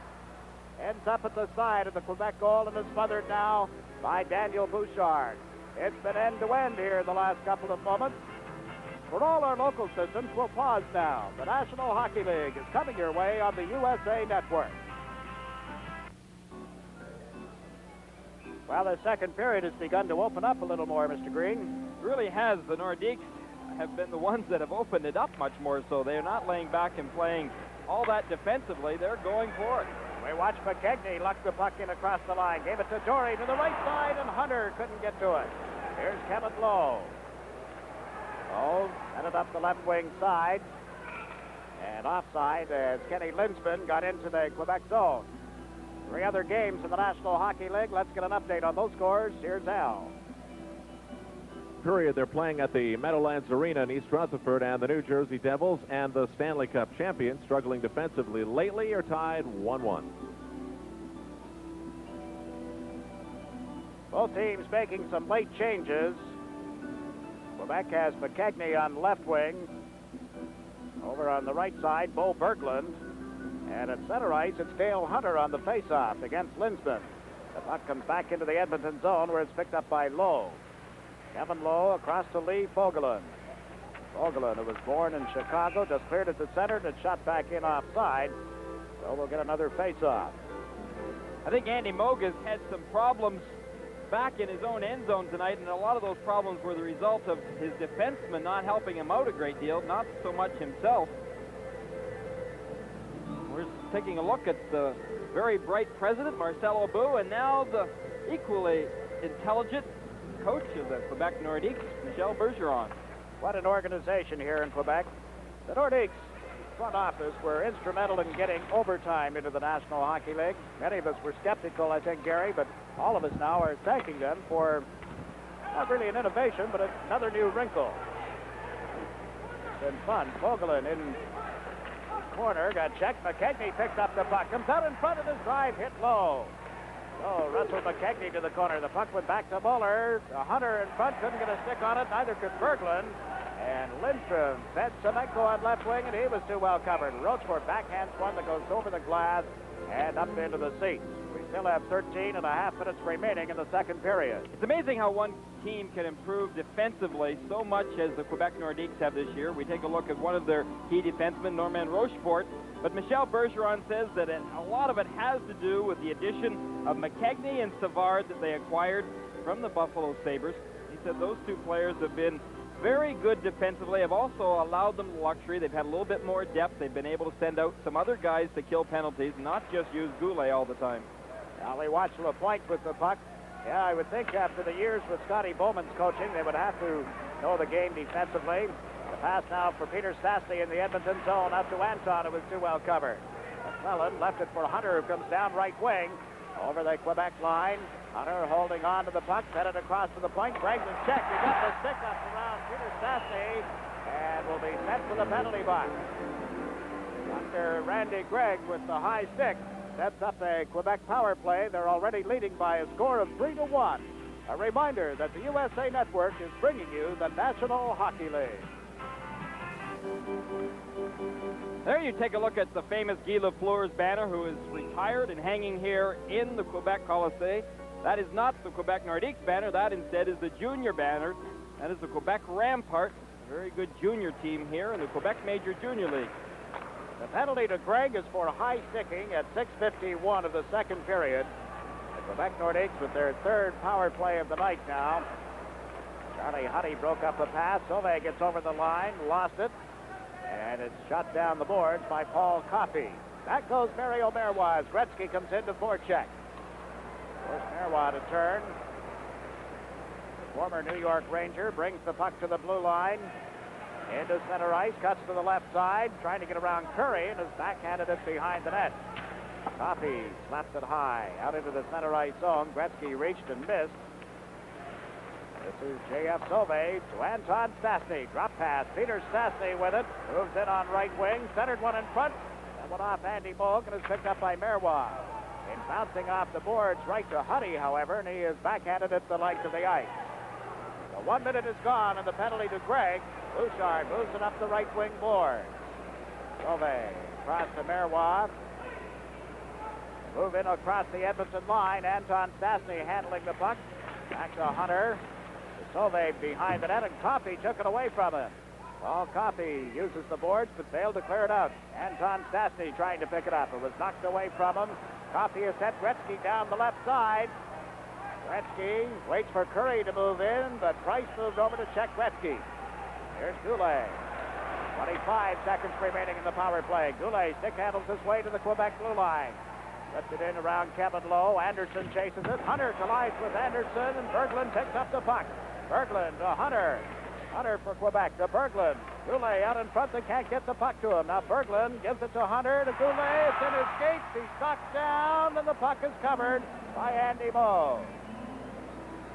Lee Boglin was struggling in order to try and clear Goulet out of that front of the net area. Goulet a little disgusted at himself. He knew where that puck was, but just couldn't get any wood on it. Watch the coverage in front of the net area. You can see that Goulet had it in his skate area. Just couldn't seem to get any wood on it, and then was bowled over by Boglin as he came rushing into the slot area. One thing that we should mention in tonight's game, watch very closely, I think we have the two best left wingers in the NHL playing out here tonight, and Michel Goulet and Marc Messier. Messier, however, playing center ice tonight, but is considered generally to be a left winger. I feel that he's getting more production, however, in center ice, Gary, and I think you're going to see him there for the playoffs, depending who they meet, perhaps. Messier with the puck. It's checked in the Quebec zone by Lapointe, and the teams are at 6 aside again as Gregg has served his high-sticking penalty. 3-1, Quebec leading Edmonton. Vogelin is forced to cover up in his own zone for the Oilers. Wrapped it around to the point, held in by Savard. Vogelin tries the other side. Lowe was waiting for it. Kevin Lowe to Vogelin. Up to Lumley. Dave Lumley. The pass to Linsman went behind him. The shifty center iceman who wears number 13 for Edmonton is checked. Gove forcing them back. Vogelin played it up the right side to Linsman. Comes over the line with Lumley. Drop pass to Messier. Goes back to the net with it. Is checked there by Rick Lapointe. And over comes Savard. Savard dances his way into the center ice zone. Dumps it wide of Andy Moog, and Gregg hustles back on defense. Gregg being bothered by Paymont, who cut up with him. Here's Lumley with a pass to Anderson on left wing, but across 2 lines and offside as we reach the midway point of the second period. Take a look at the very speedy Glenn Anderson. 45 goals so far this year, 88 points. I think he was very much overlooked in the 1980 Olympics. Dave Lumley playing on that right side along with Messier and Anderson. They have the horses all right. You look at that Edmonton team, and now we look at the Quebec bench. Tony McKegney, number 9, talking things over with Savard, who Gary pointed out earlier came over in that trade with the Buffalo Sabres in the offseason. 3-1, a hometown team on top. Chartrand handling the puck on the Edmonton defense, forced back by Cote. Then he elected to give it to Gregg. Missed Anderson with the pass. Gretzky to Curry. Curry comes over the line. Gary Curry into the corner. Chartrand put it out in front. And the pass to the point intended for Curry was stolen. And here's Paul Gillis with it. Gillis trying to feed the right wing, but it was out of the reach of Paymont. Gretzky works it around behind the net. Cote comes in quickly to pick it up. Bumped by Chartrand. Gretzky back to pick up the puck. It's kicked instead to Paymont. Stolen by Gretzky. Gretzky checked. Gillis unable to control it, however, and back comes the Edmonton Oilers. Curry on right wing with a shot. Bouchard the save, and the puck came loose. Gretzky tips it back to Huddy. Started in, let it go to Anderson. Wayne Gretzky. Gretzky to the point, and Huddy couldn't get across in time. Has to chase it. Charlie Huddy to Jari Curry. Curry played it off the skates of Anderson, and it ricocheted to the far side. Peter Stastny to Anton. Over to Goulet. Goulet shot from off the stick of Moog. Anderson clears it ahead, but out of the reach of Hughes, and the point will cover up for Quebec. Give it to Marois. Mario Marois steps in over the Edmonton line, or Dory, excuse me, to Peter Stastny. Stastny comes in on right wing, put it right through the goal mouth. And it came off the defenseman right back to Andy Moog, who covered up. This Nordiques team are really flying out there tonight. I'm not so sure that Glenn Sather isn't pretty upset right now. The fact that his Edmonton Oilers are just not skating well out there tonight. Their passing seems to be off, and here you see Andy Moog having to cover up one more time in front of that net area as the Nordiques are swarming. But I don't think Edmonton, by any stretch of the imagination, are skating the way that they're capable of skating. Their passing is not on. They seem to be about 3 or 4 steps behind the pass, in fact. They're a speedy hockey club that can usually skate miles out there. And Berglund just ripped one wide following the face-off in the Edmonton zone. Paul Coffey works it up the left side. The good check there by McKegney broke up the rush. Now McClellan has it knocked off his stick. Charlie Huddy can't go anywhere with it. Dale Hunter gets over the line. Hunter is knocked off stride. And Coffey headed ahead, but off the stick of Hughes, and Dory hustles back. Andre Dory, acquired from the St. Louis Blues this season, couldn't get out of there. The Oilers with a bad pass that ends up at center ice. Here's Huddy. Over to Coffey. Right back to Charlie Huddy. Gave it to Hughes on right wing. He got checked. Hunter trying to get in around Huddy. McKegney heads for the net as Hunter holds on to the puck. Can't make the play in the one direction. Back to Lapointe, and his shot was blocked. Paul Coffey worked it to the left side. Hunter for Edmonton to McClellan. He was checked by Lapointe. Good play by Rick Lapointe. Edmonton covering up in the center ice zone. Coffey and Vogelin move up together. The pass onto the stick of Semenko on the backhand. He was hauled down, ran into the side of the net. The puck ends up in the goal, and it will be awarded. It is 3-2. Semenko took Bouchard out of the play. And Edmonton scores at the 12:27 mark of the second period. Well, that's one way of putting the puck in the net. Watch as Semenko muscles his way through, but watch coming up from behind. There you see that loose puck there. Willie Lindstrom, being the man on the spot, just knows that he has to put that puck high because Bouchard's been taken out of the net and is on his way down, but instead he just goes over to Bouchard's right and tucks it neatly behind him. So Willie Lindstrom gets the goal at 12:27, and the Oilers are right back into the Quebec zone. They've got a penalty call being handed out here. Referee Andy Van Helleman heads for the penalty box. For our local systems, we'll pause now. The National Hockey League is coming your way on the USA Network. The penalty is against Goulet for interference at 12:35. So the Edmonton Oilers with another power play opportunity. This will be their third of the game. They scored in the first period. Gretzky unassisted at 8:44. They were unable to capitalize on the Quebec penalty for too many men on the ice near the end of the opening period. Let's set up this power play for you. Gretzky directing some traffic out there, setting up the forward. Semenko, Lindsman, Gretzky, Coffey, and Lindstrom out on the ice for Edmonton. The puck has been cleared, as you see, picked up by Coffey. Gillis into forecheck. Coffey gave it to Lindsman. Up the middle of the ice, pulled it away from Savard, gets across the line, was checked there, and Gillis takes over. Gillis around Gretzky. Lindstrom cut across in front of him to break up the rush. The Oilers start again from deep in their own zone. Paul Coffey takes a look. Gave it to Wayne Gretzky. Back to Coffey. Coffey at center ice, shot it in around the boards. Bouchard slowed it up. There's Semenko in after it. Fed it back to the net to Paul Coffey. Coffey to the point for Gretzky, across to Lindsman. In along the boards, Coffey to Gretzky, and Savard got a stick on it. Gretzky plays it back to the net. That's Lindstrom. Semenko out in front. The puck bounced off him. There's Gretzky, moves into the backhand of Bouchard. Just stood his ground and smothered the puck. Interesting, and maybe we'll get a chance to see that one again, but when Gretzky came in front of that net area, he knew he couldn't tuck it in the short side. He had that puck in his skates. He was trying to drag it through. Now let's see if we can pick this up. Watch Gretzky as he moves out in front of the net area. He's trying his best to pull that puck through his skates so that he can pull it over to the left of Bouchard, which at that point in time was open. Just a tremendously smart hockey player. He'll show you a new trick every night. Sitting thinking how many players have that ability, let alone the thought process to do it so quickly. Not that many, I suppose. Gretzky in a class by himself. And there's a minute remaining in Goulet's penalty time. Quebec 3, the Edmonton Oilers 2. 6 minutes, 20 seconds left in the second period as Edmonton starts out on the power play. Messier got checked at the blue line, recovers the puck now. Trying to get it away from Cote, put it right on Hunter's stick. Came back quickly for Messier. Over to Curry, backs in deep. The pass went to Mark Messier. Messier over center ice, gave it to Gretzky. To Coffey on the right side. Coffey to the point. Comes right back to Messier. Over to Curry, a drive. Right on the score! Curry shot from the point to tie up the hockey game.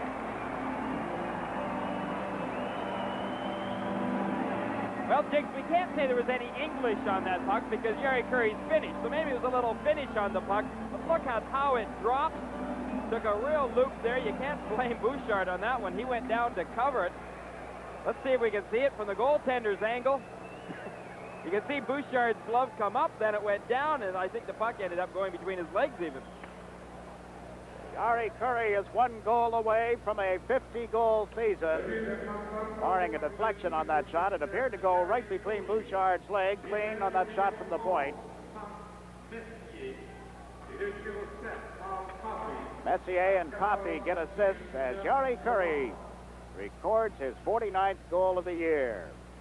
It came at 14:09 of the period. We're tied 3-3 as Peter Stastny comes in on the right wing. Goulet goes to the corner. Anton Stastny with the puck. Slipped back of the net with it. Ran into a check, and out come the Oilers. It's Hunter handling the puck. Gave it to McClellan. McClellan checked at the Quebec line. Loose puck for Goulet, who gets back.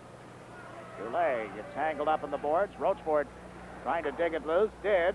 Cleared it outside the blue line. So the Oilers regroup once more. That's Kevin Lowe. Shot it off the boards into the Quebec zone. The Nordiques could have played it. Now they must. Dory around the boards for Peter Stastny. The pass to Rochefort. Norman Rochefort checked at center ice. Got some help from Anton Stastny on the play. Across to Peter. Dumps it in between the defense, but nobody there for Quebec. Cote takes the man. The puck ends up at center ice. Merwa across to Pat Price. His pass was tipped. Cote dumps it back to Merwa at the right point. Now to Paymont. Comes in over the line. His pass is tipped. Ari Curry picks it up. Gretzky moves up ahead of them, but a good play by Paymont broke that up. Here's Gillis on right wing. Out away from Fogel and a drive, and it missed the net. Price goes in to pick it up. Put it out in front. Knocked down and cleared at the defense as Kevin Lowe forces the Oilers to chase it. In comes Gretzky. He and Merwa go to the corner, and Merwa came up with the puck. Merwa to the right side for Paymont. Cote moves up with him. Paymont shoveled it in around Yari Curry. Huddy comes back to the corner for it. This Coffey over in the opposite corner. Bozar back to Coffey to Curry. Picked up by Huddy. Huddy is across the line. Drop pass. Bozar trying to cut right in. He shoots off the glove hand of Bouchard. Close call there. Now the Nordiques going to break as Gillis comes down left wing. Coffey knocks him down. No penalty call, and Bozar cleared the puck quickly for Messier. He was checked. The point with it. The game opens up again. Here's Bo Berglund for Quebec. Dumping it into the Edmonton zone. Messier chasing it. Hunter right on his tail as they go back to the net. Huddy to Lumley on right wing. Lumley gave it to Dr. Randy Gregg. Gregg tries the left side with a pass to Messier. Trying to cut in. Was slowed up. Taken out on the boards by Moeller's check, and there's Dave Lumley with it. Lumley feeds the point. That's Gregg with a long shot. Bouchard has the puck in his glove and holds on for a face-off. Little more than 3 minutes remaining. Period number 2 for our local systems. We'll pause now. The National Hockey League is coming your way on the USA Network. We saw the numbers on this period. 3 minutes and 6 seconds remaining. The score tied 3-3. Face-off to the right of the Quebec goal. Bouchard trying to poke the puck away from Messier. Couldn't do it. It's picked up by Anderson, who goes back of the net. Peter Stastny forced him to turn. Lumley checked by Dory. The puck loose again for Anderson. He was knocked off the play by Peter Stastny. The long pass to Goulet. To the right side, Anton Stastny races in after it. Frank chased him to the corner. Anton Stastny centering attempt was picked off by Lumley. Dave Lumley over center ice. Up comes Messier across the line, working on Dory. Got in around the defense, and it's backhanded it wide of Daniel Bouchard. Another good chance for Edmonton that went astray. Goulet 2-on-1 with Anton Stastny. Anton to Goulet, and he shot it wide, and Vogue has been taken up in a collision at the doorstep. Vogue down at the Edmonton goal mouth. The Oilers had a golden opportunity. Edmonton, just prior to that in the Quebec end of the ice, Gary, had a great chance as well. Well, Moog seems to be all right, but I think he got knocked right into that goalpost area when Goulet was standing right on his doorstep. I don't know whether it was his neck or his back. You can see Peter Miller out there, the trainer, taking a look at Moog. Some good opportunities by both teams. Mark Messier just showed some great strength, but here's where it happened. It was actually his own player that collided with him. You can see Goulet just barely missed the net, but I believe it was his neck that almost got snapped there. A real jolt that he received. We'd expected to see Grant Fuhrer in goal tonight, but he blocked a shot this morning that hurt and did not play. Andy Moog got the call to duty in the collision there. He seems, as Gary says, to be okay. Kevin Lowe back to chat with him. Peter Miller, the athletic therapist for the Edmonton Oilers. Back will relay some information now to Glenn Sather, but Moog stays in the net. 2 minutes and 21 seconds left in the second period. Peter Stastny to face off against McClellan of Edmonton. 6 foot up, the puck goes to Fogelin.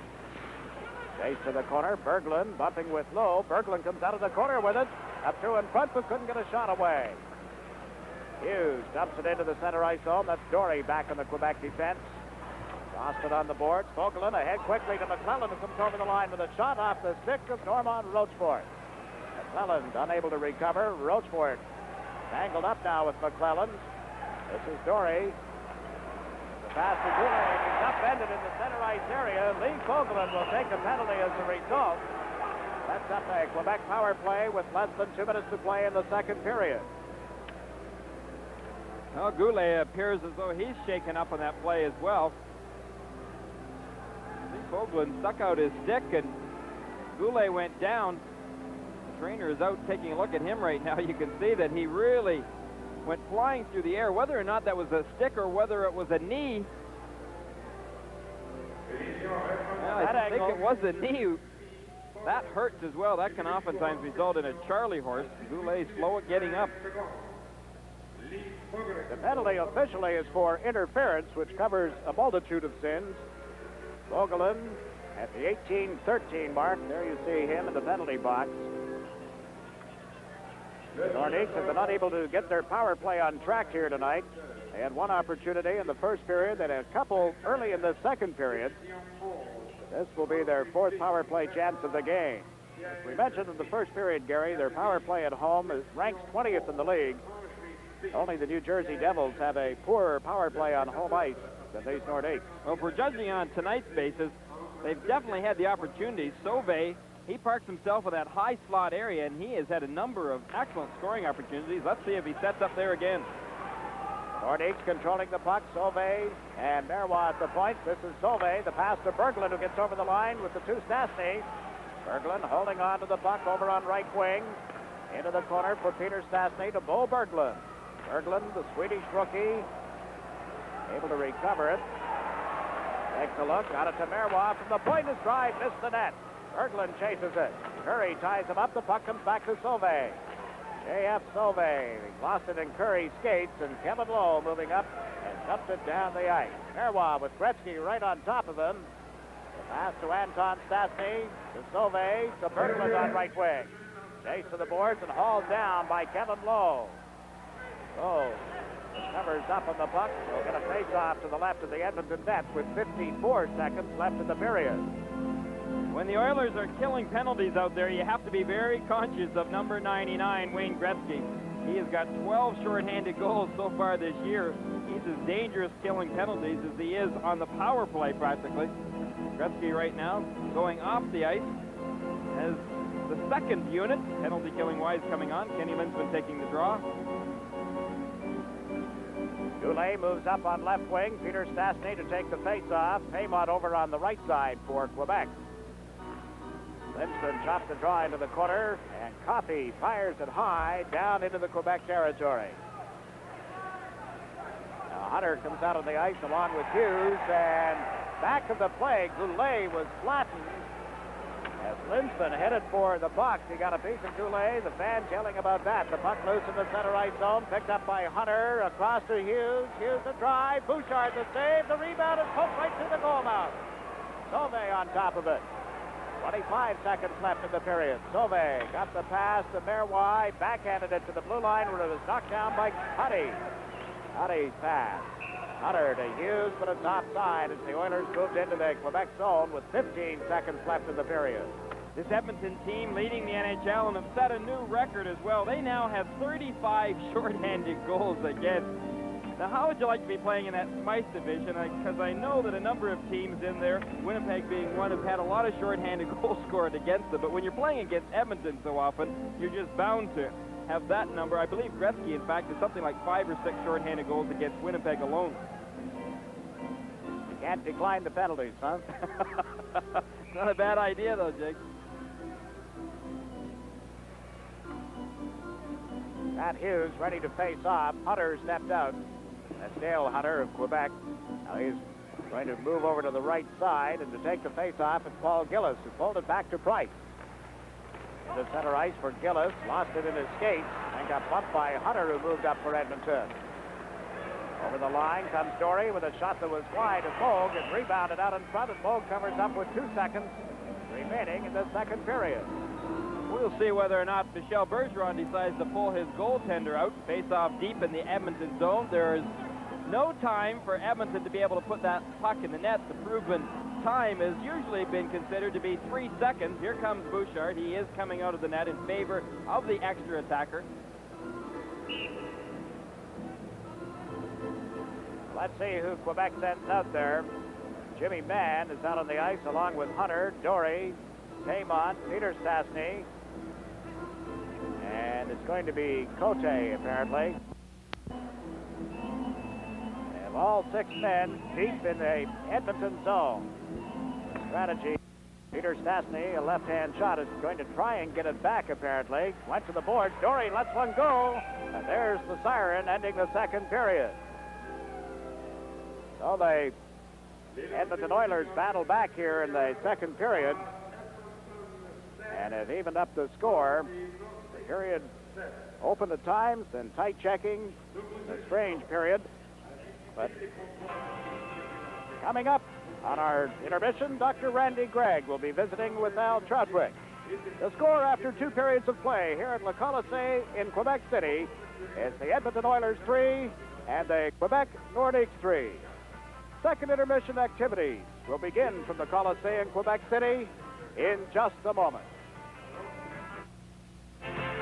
Back live on USA Sports, we're at Le Colisée in Quebec City. After 2 periods of play, the Edmonton Oilers scoring 2 straight goals down the stretch of that period and tying this game now at 3-all.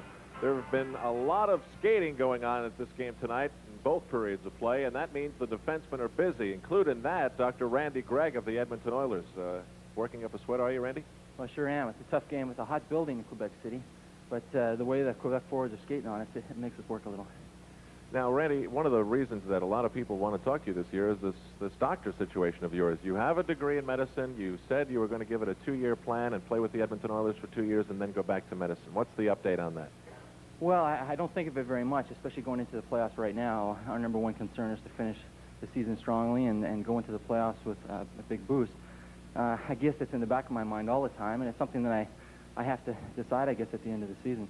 It's not very big of a decision right now, I think, because the Oilers are playing so good and we're having a lot of fun playing. I think we reflect that on our skating and our enthusiasm out on the ice.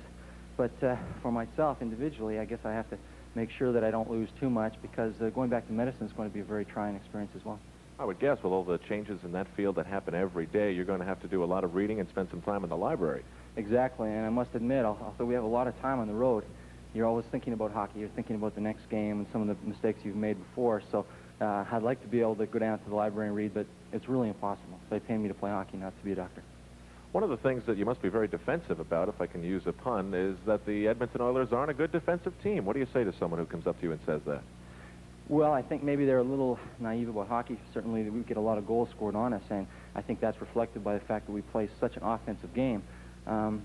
Offense is a 5-man game with the 3 forwards and the 2 defense coming up to help them, as people like Paul Coffey and Charlie Huddy show all the time. And I think defense is a 5-man game as well. It's a combination of the 2 defensemen coming back as well as the 3 forwards being in proper position. So I think the whole team concept of the Edmonton Oilers is to score goals and to be very offensive. But we're trying to work a little bit harder and be a little stronger on our end because in the playoffs, that's what's going to be important. I had a short chat with your trainers before this game started. They said they like having you around because when someone gets cut in practice like Ken Linsman did, you can jump in and stitch him right up.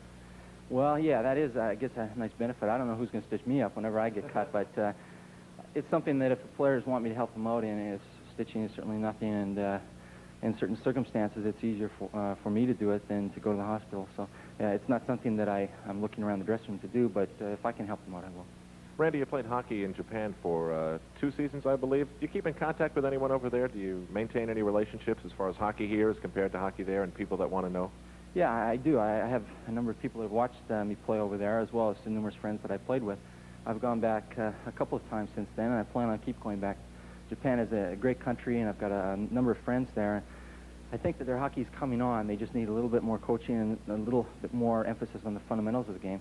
Their talent is certainly there. Sushi ever been a pregame meal for you? I don't think sushi. I've had a number of odd pregame meals. There's no question. Rice doesn't sit very well with me right now, but they treat the foreign players very well, and they make sure that anything that we needed was certainly provided. Randy, thanks very much for joining us. Thank you. A man with a lot of dreams. Randy Gregg is seeing some of them come true. We'll see what happens in the Stanley Cup playoffs. On behalf of Toyota and the local Toyota dealers, we'd like Randy to have a handsome sweater from Toyota's fine line of sportswear. Once again, thanks to Randy Gregg of the Edmonton Oilers.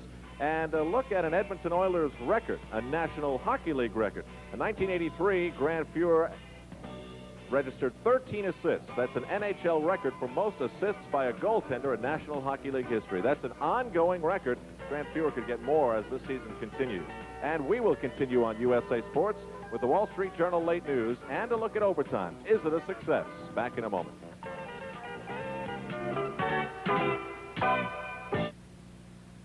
We are in between periods 2 and 3 at Le Colisée in Quebec City. The Edmonton Oilers and the Quebec Nordiques, the two high-scoring teams in the league, are tied at 3. Right now, we take you to William Bruce and the Wall Street Journal late news. Retail sales fall. That story and more next. The Wall Street Journal late news with William Bruce, brought to you by the makers of Toyota cars and trucks, who remind you that it's a good feeling to buckle up for safety. So get the feeling whenever you drive. There was ease in Casey's manner as he stepped into his place. Believe it or not, there's finally joy in Mudville. Introducing the 1984 Toyota Tercel. There was pride in Casey's bearing and a smile on Casey's face. This front-wheel drive Tercel will get you where you're going with more room inside than any other subcompact. The new Toyota Tercel, Toyota's lowest-priced car. And finally, there is joy in Mudville. Good evening, everyone. Washington says retail sales fell last month, the first time since August. But analysts aren't worried. They say the major stores posted big sales gains, and government reports are often misleading. Is someone out to get Mickey Mouse? Wall Street thinks so. Disney stock soared today on rumors that it's a takeover target. The stock was also helped by the success of Splash, the PG film that led this week's box office receipts. Now this. One-hour photo labs are becoming big business. Last year, there were 2,700 across the country. That's hurting companies like Photomat, which promise next-day service. And which would you prefer, an annual report or cookies? One company gave shareholders that choice. Most chose the cookies.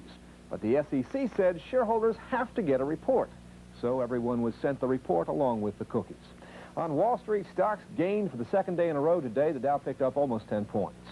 I'm William Bruce. More news later from the Wall Street Journal on USA. The preceding portion brought to you by FTD and the 20,000 FTD member florists, the special care experts to see for all your floral needs.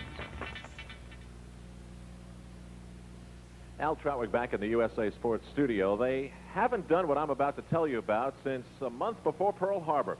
But this season, the National Hockey League welcomed back, well, tonight's game as a candidate for overtime.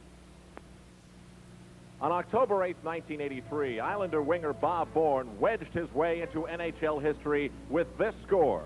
It marked the first regular season overtime goal since Lynn Patrick of the Rangers did it in November of 1941.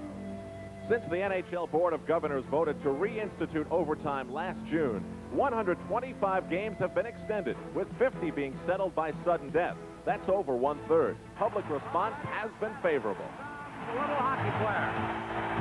Yeah, I think it enhances the price of a ticket.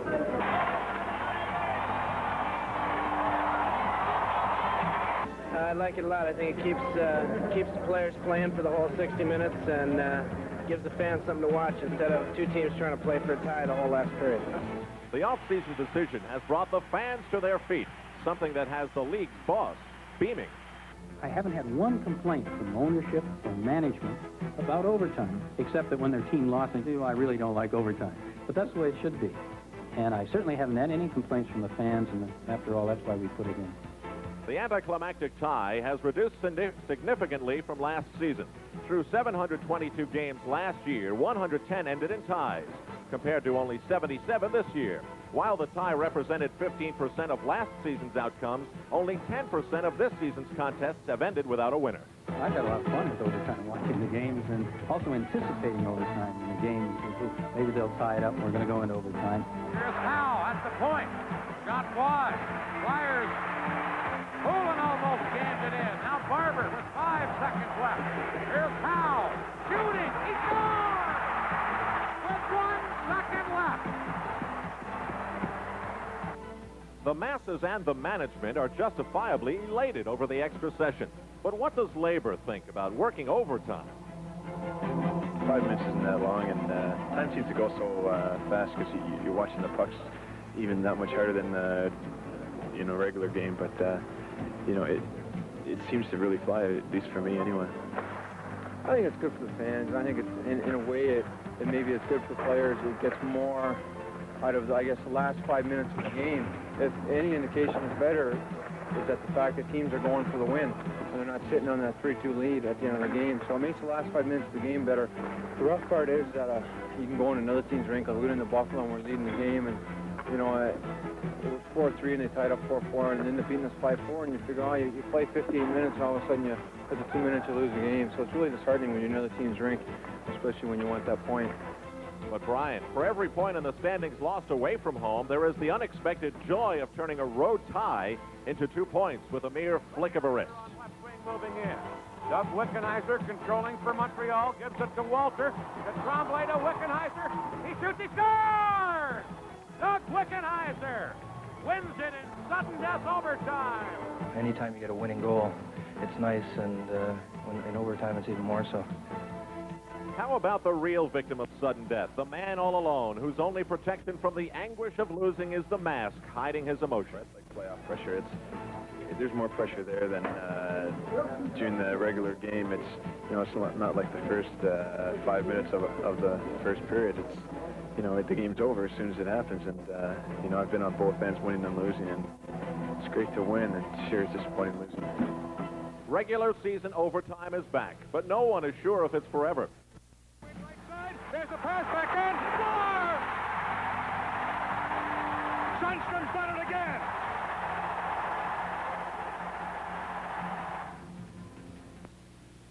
Well, that's some of the excitement of overtime. We enjoy it on USA Sports, and personally, I'll cast my vote very much for it. After 2 periods of play, the Oilers and Nordiques are tied 3 goals apiece. Guess what? We could have overtime tonight. We're all set for the third period here at Quebec City. The game tied 3-3. Edmonton has outshot Quebec 18-12, and we're watching Gillis move the puck to Paymont on right wing, and he shot it into Moog's catching mitt. Moog around the board. Pat Price pitched in, and now the penalty to Fogelin has expired, and a loose puck at the side of the net covered by Andy Moog. Quebec started the period with a man advantage, and that now brings them back into even strength in a 3-3 tie. We watch Price, Gary. Well, I think this line, once again, of Cote, Gillis, and Paymont, it's been consistent, just as Bergeron has said, that he wanted to try and keep them against Gretzky's line throughout the course of the game. Both teams making some changes here as you look at the Edmonton bench, and Big Dave Semenko instrumental in getting his Edmonton Oiler team back into the hockey game midway through the second period. The face-off to the right of Moog. The puck comes back to the point and out into center ice where Lapointe recovers. Rick Lapointe's pass gobbled up by Messier. Messier tries the left wing boards, got it to Glenn Anderson. He has shot it down into the Quebec zone. Did not get across the goal line in time, so Rick Lapointe takes a look, checks out his options, and then passed it away from all of his teammates. This is Kevin Lowe. Dumps one off to the left wing side. Hunter failed to pick it up. A loose puck for McKegney.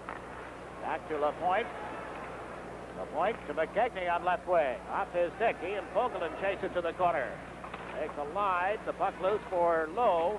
Bumped by Stastny, but it came around to the left wing side. Covered by Dave Hunter. Out into the center ice zone with a good pass for Hughes. Dropped it back. Hunter to the right side for Fogelin. Fogelin shot at the stick, saved by Bouchard. Jimmy Mann lost it. Look out. There's Gretzky, but he's checked in front of the net. McKegney kicks the puck loose for Peter Stastny. Stastny dumps it into center ice. Quebec now trying to make a player change to counter the move of having Gretzky up there. Posar comes in on left wing. Posar chased back to the net. Got away from Bowler. Centered one, but right to Cote. Cote at center. Hooks it between the Edmonton defense. Chasing it is Paul Coffey. Cote rides hurt on him. The puck went to Paymont. Shot from a bad angle is cut off by Moog. Came right back to Paymont. The point for Price. Price is checked and will be picked up at center ice by Marois. Marois up the middle. Cote works it to the right wing. Paul Gillis left it. Now Cote took it from Paymont. Checked inside the line, and there's Gretzky to Curry. Gary Curry gets over the line. Chased by Marois, held on to the puck, tees it up. Bouchard, the blocking glove save. It comes back to Coffey for a drive, and it went way wide of the net. Bounced all the way down into the Edmonton zone. Andy Moog out of the net. Cut it off. Mozart, a Coffey on the left side. Ahead for Anderson. Couldn't knock it out of the air. Bouchard moves out of the net. Lets the puck go to Marois. Trying to set up Goulet on the left wing. Nothing doing there. It came loose for Goulet now. 2-on-1. He's across the line with Anton Stastny. Takes the pass. It's a score!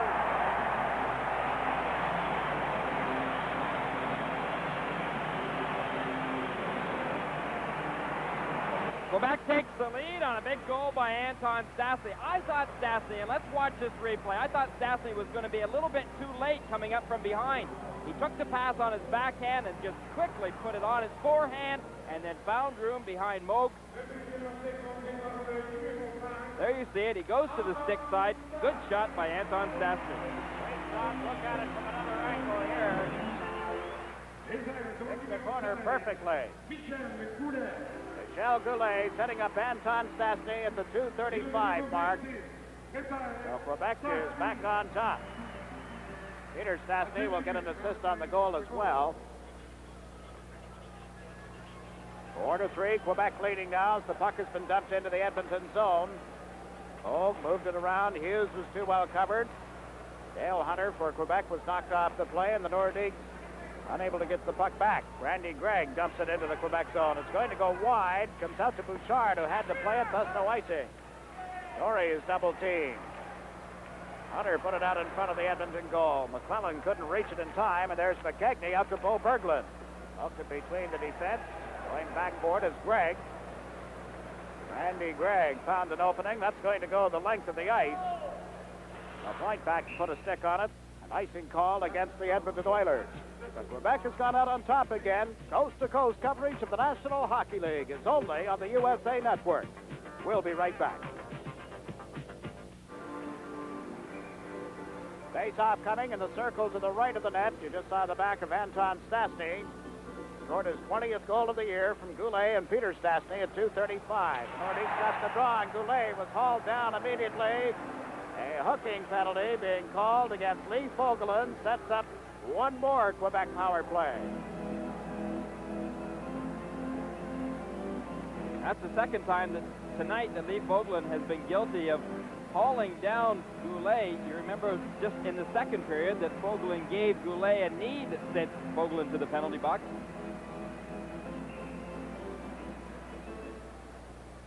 The NHL on USA is brought to you by Honda, maker of Motor Trend's Car of the Year, the Civic CRX. Well, they watch the Nordiques on a power play. Knocked down with a high stick. Gord Brosiker, the linesman, indicates the face-off. Comes back into the Quebec end of the ice. All right, now we're going to take a look at Anton Stastny's goal again. Now, I want you sitting at home to picture yourself being Anton Stastny. You're skating as hard as you possibly can. Number 20 in the white, you've got to take that pass fed across by Goulet on your backhand. Remember, you're still skating quickly. You've got to make that quick motion to your forehand and then at the same time be able to find a spot in the goal. That takes a lot of skill. Most players would have just gone to their backhand, taken the shot. Great agility possessed by the Slovak brothers. The three of them here. Marion is out of the lineup with a shoulder injury. He was expected back tonight. But at the last minute, they decided to rest him one more game at least. Quebec starting out of the power play. Mario Marois handling the puck. Get it to the left side for Dory. Now to Peter Stastny. He was checked as he came to the Edmonton line. And Lowe dumps it back into the Quebec zone. It'll be picked up by Marois. Goulet turns in the left wing corner.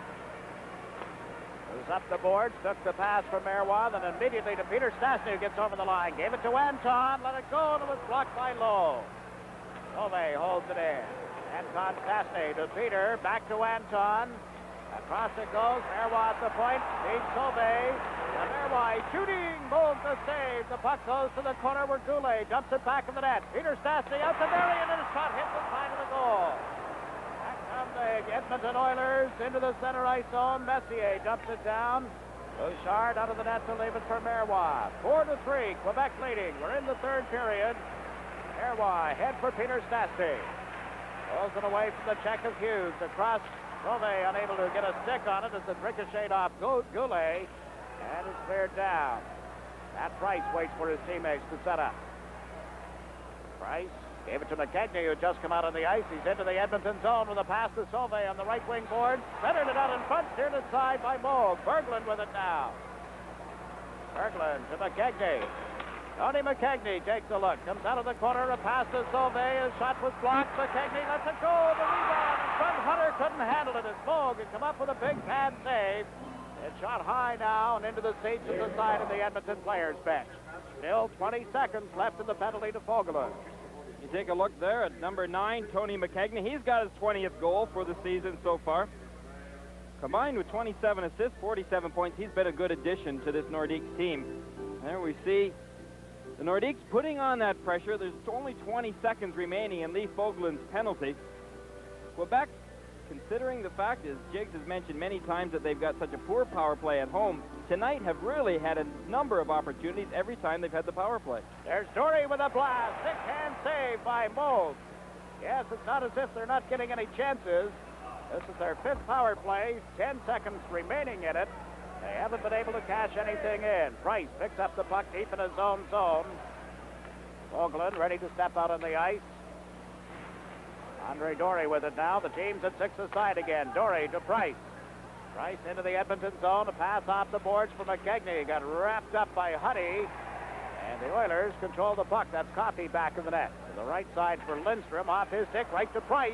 Price, a wraparound pass to Paul Berglund. Berglund can't get through the defense in front of the net. Here comes Paul Coffey, the high-scoring defenseman into the Quebec zone. Skirted around to check, but lost the puck. Dory moves it up the wing. Lindstrom held it in for Edmonton to Coffey, who goes back to the net. Turns. There's Lindstrom centering to Semenko, who scores. Semenko ties it up for the Edmonton Oilers. Dave Semenko right in front of that net, a very favorite position of Dave Semenko. Number 27 watches. He heads straight for it, but Coffey, give him a lot of credit because that was a pretty nice move that he made. He protected the puck by turning around, skating backwards. Right there.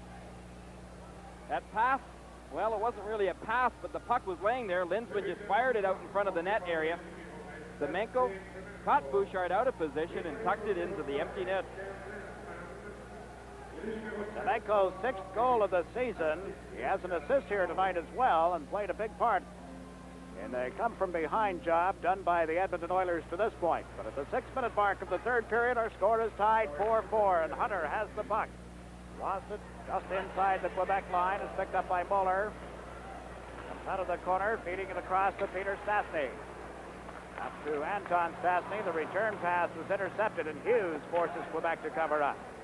In quickly to forecheck is McClellan. Wraps the arms around the point. Hunter with the puck. His pass back was intercepted. Anton Stastny ahead for Goulet.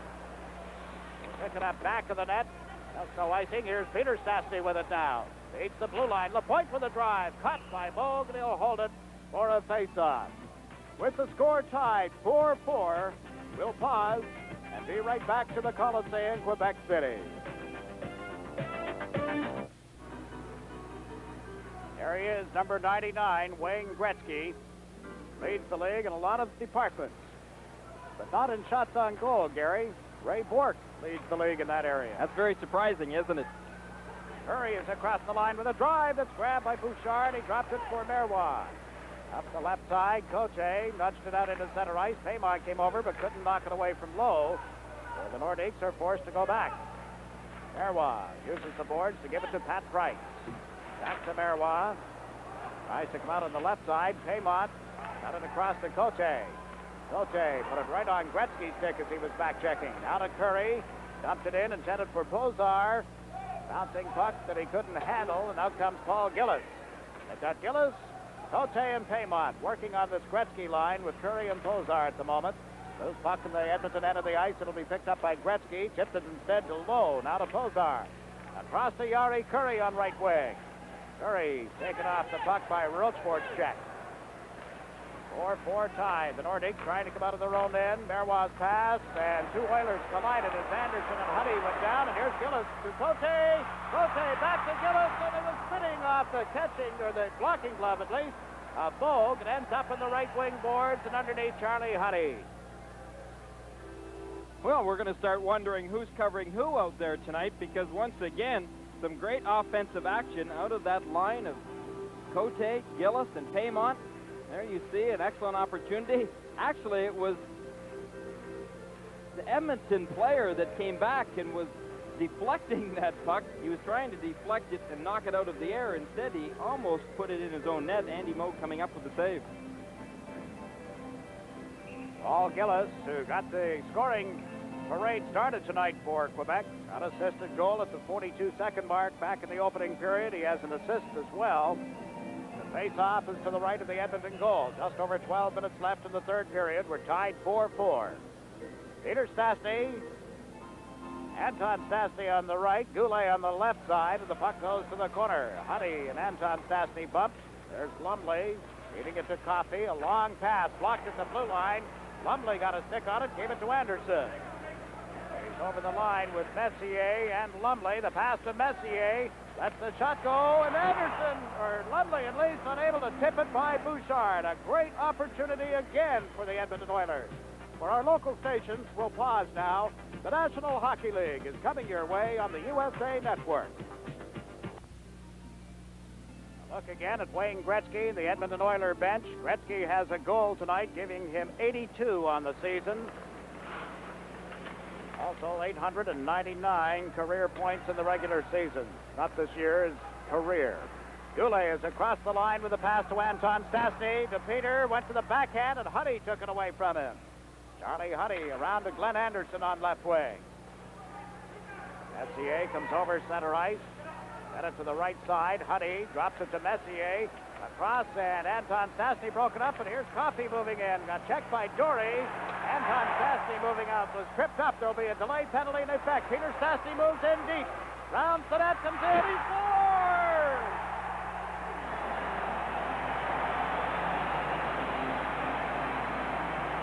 Pretty play by number 26, Peter Stastny, and Quebec is back on top. It's now 5-4. Well, we heard Dr. Randy Gregg explain that the Edmonton Oilers offense was a five-man offense. That includes their defenseman. Well, Charlie Huddy got caught up in this play. Delayed penalty coming at that, but look at the beautiful move Peter Stastny makes. He just tucks it neatly in there. There he goes, right down that left wing side. He really faked out Moog initially. I think Moog expected him to shoot, got caught way over to his right. Stastny fooled him. 40th goal of the year for that man, Peter Stastny, at 8:51. Assist to Anton Stastny and Andre Dory. It's 5-4 Quebec.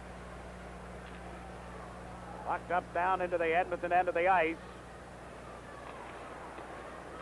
They try to move it around to Lindstrom on right wing. He just dumped it into center ice, and Rochefort was back to McKegney, who has fired it in wide of Andy Moog. Gregg in a race for it. Tied up by Bo Berglund. The puck comes out of the corner. Hunter unable to make the play. Now Rochefort at the blue line to McKegney. McKegney over on left wing, trying to get in around the defense. Comes to the near corner. Was knocked down at the last second by Chartrand. McKegney recovers his balance. Comes out on the far side. Put it right into the goal mouth. And Bo covers up for a face-off. Quebec putting on pressure here. They're up 5-4, trying to extend that lead. Well, this young man here, Dale Hunter, he's a real aggressive center iceman that just shows tremendous determination out there. There you see Tony McKegney showing a little determination himself. He gets knocked down, gets right back up, carries that puck around from behind the net. Tried to pull a Peter Stastny, but wasn't quite as fortunate as Stastny. Moog was expecting it. Well, we promised a high-scoring game at the outset tonight. It's beginning to live up to the advanced billing, but still the threat of overtime midway through the third period, only a one-goal lead. 8 of the last 17 games in the league have gone to overtime, and all 8 have been decided. That's very amazing statistic, Jake. It just shows you as well the pressure that's involved in the race for the playoffs and the positionings that it involves. Now Linsman comes down the right side for Edmonton, trying to get around Andre Dory. Cuts to the left, lets the puck go, and it was off Anton Stastny. Dory takes the man. Stastny took the puck, couldn't get it to Peter. Here's Linsman, backhanded one that was steered aside by Bouchard. Dory takes an elbow from Semenko in his effort to clear the puck out. Dory into the center ice zone. Goulet had trouble picking it up. This is Randy Gregg. Gregg fires one in right to Bouchard. Daniel Hector Bouchard worked it to the left side for Goulet. Now sticks up back in the Edmonton zone. Linsman and Peter Stastny looking at one another. The linesmen get in between them. Referee Andy Van Hellemond indicating that there will be some penalties handed out here. We're a little more than midway through the third period. We'll be back as the National Hockey League continues on USA. Oh, a picture of Gaétan Boucher hanging here at the Quebec Colisée. He might not make a bad left winger himself, Jig. I wouldn't be a bit surprised. Speed to burn, I'm sure, would be the scouting report on him. Peter Stastny and Ken Linsman got mixed up, and the only penalty apparently is to Stastny, called at the 10-16 mark, a high sticking penalty, giving Edmonton the man advantage. The puck went right to Bouchard in the Quebec net, and he has dumped it down the ice. Curry is out with Coffey, Messier, Gretzky, and Anderson for Edmonton. Cote and Gillis into forecheck for the Nordiques. Pass up the left side for Anderson. Across to Wayne Gretzky. Drop pass. They leave it again for Coffey. Over to Curry. Lets the shot go and without the heel of his stick. Gillis picked it up. Paul Gillis bumped on the board. Gretzky battling for it. Got it to Anderson to the side of the net for Messier. To Gretzky. Back to Messier. Checked by Price. Loose puck. Anderson battles for it back of the net. Couldn't get it to Messier. Anderson once more. Turns in the far corner. Gave it to Messier. Mark Messier tied up immediately by Price. Now the puck moves for Anderson. Comes out of the corner to Gretzky at the side of the net. Gretzky centers off Bouchard's stick, and then it was shot high by Coffey. And ricochets down into the Quebec zone. Coffey picks it up. Wheels over the center ice stripe. Paul Coffey in on left wing now.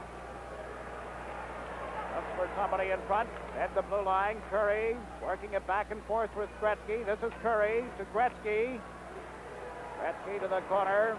Coffey comes back to pick up the point position. Gave the puck to Gretzky. Now to Curry. Curry at the side of the net for Messier. Centered it in front. It was Linsman rather, and he was checked.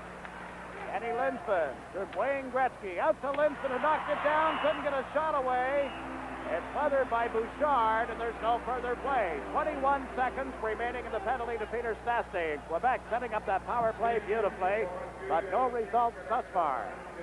Meanwhile, Marois and Price were having some words with Ken Linsman. In fact, they were doing a little shoving and pushing there. Ken Linsman holding his cool, though. Linsman usually a very penalized player.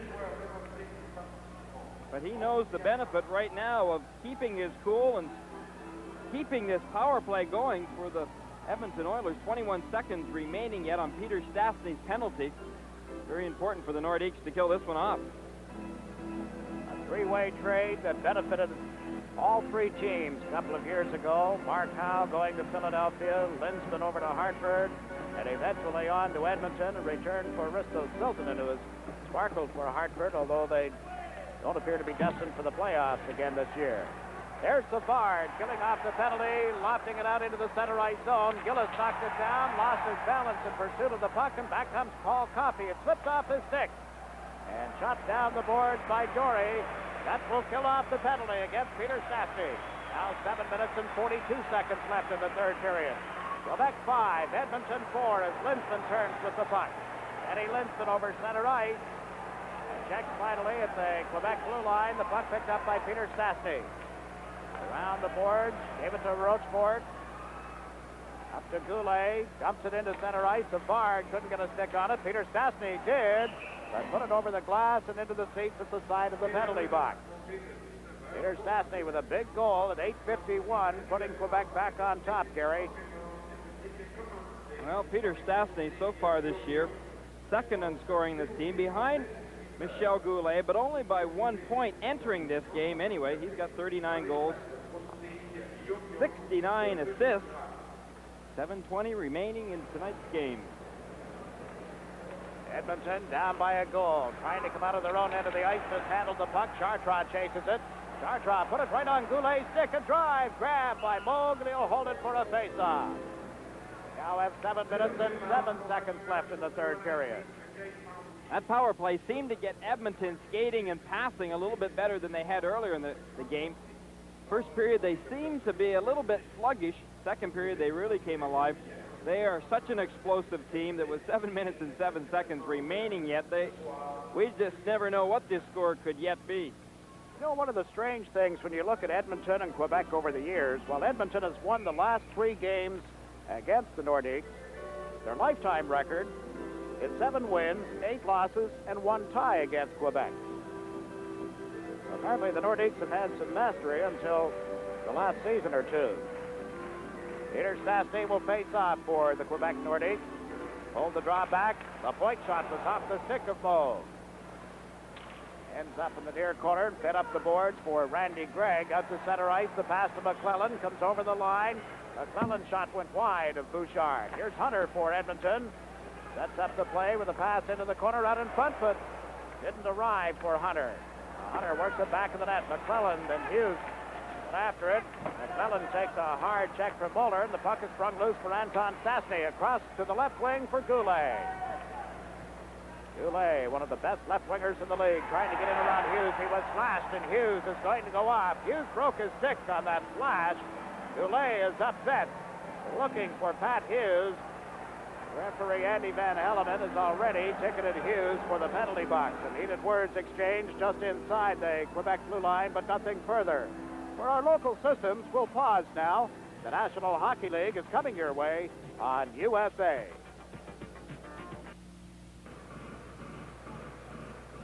The penalty is to Pat Hughes. 2 minutes for slashing at 13:31 of this third period. Hughes, who will be 29 on the 25th of this month, a week from this coming Sunday, sets up the penalty, giving Quebec their 6th power play chance.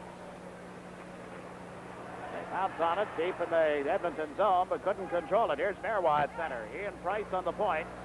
They have Sauvé working up front along with Paymont and Goulet. Sauvé took the pass from Marois. Crossed the line, unable to set up Paymont, who was open on right wing. Marois drops it back for Pat Price. Price to Marois. To Sauvé. He's into the Edmonton zone with a pass to Goulet on left wing. Back to Sauvé. Got tied up with Lowe. A battle for the puck. It went to the Oilers. Gretzky over on right wing. Now to Yari Curry. Works one-on-one with Marois as he gets to the blue line. Tees it up, and the shot went wide.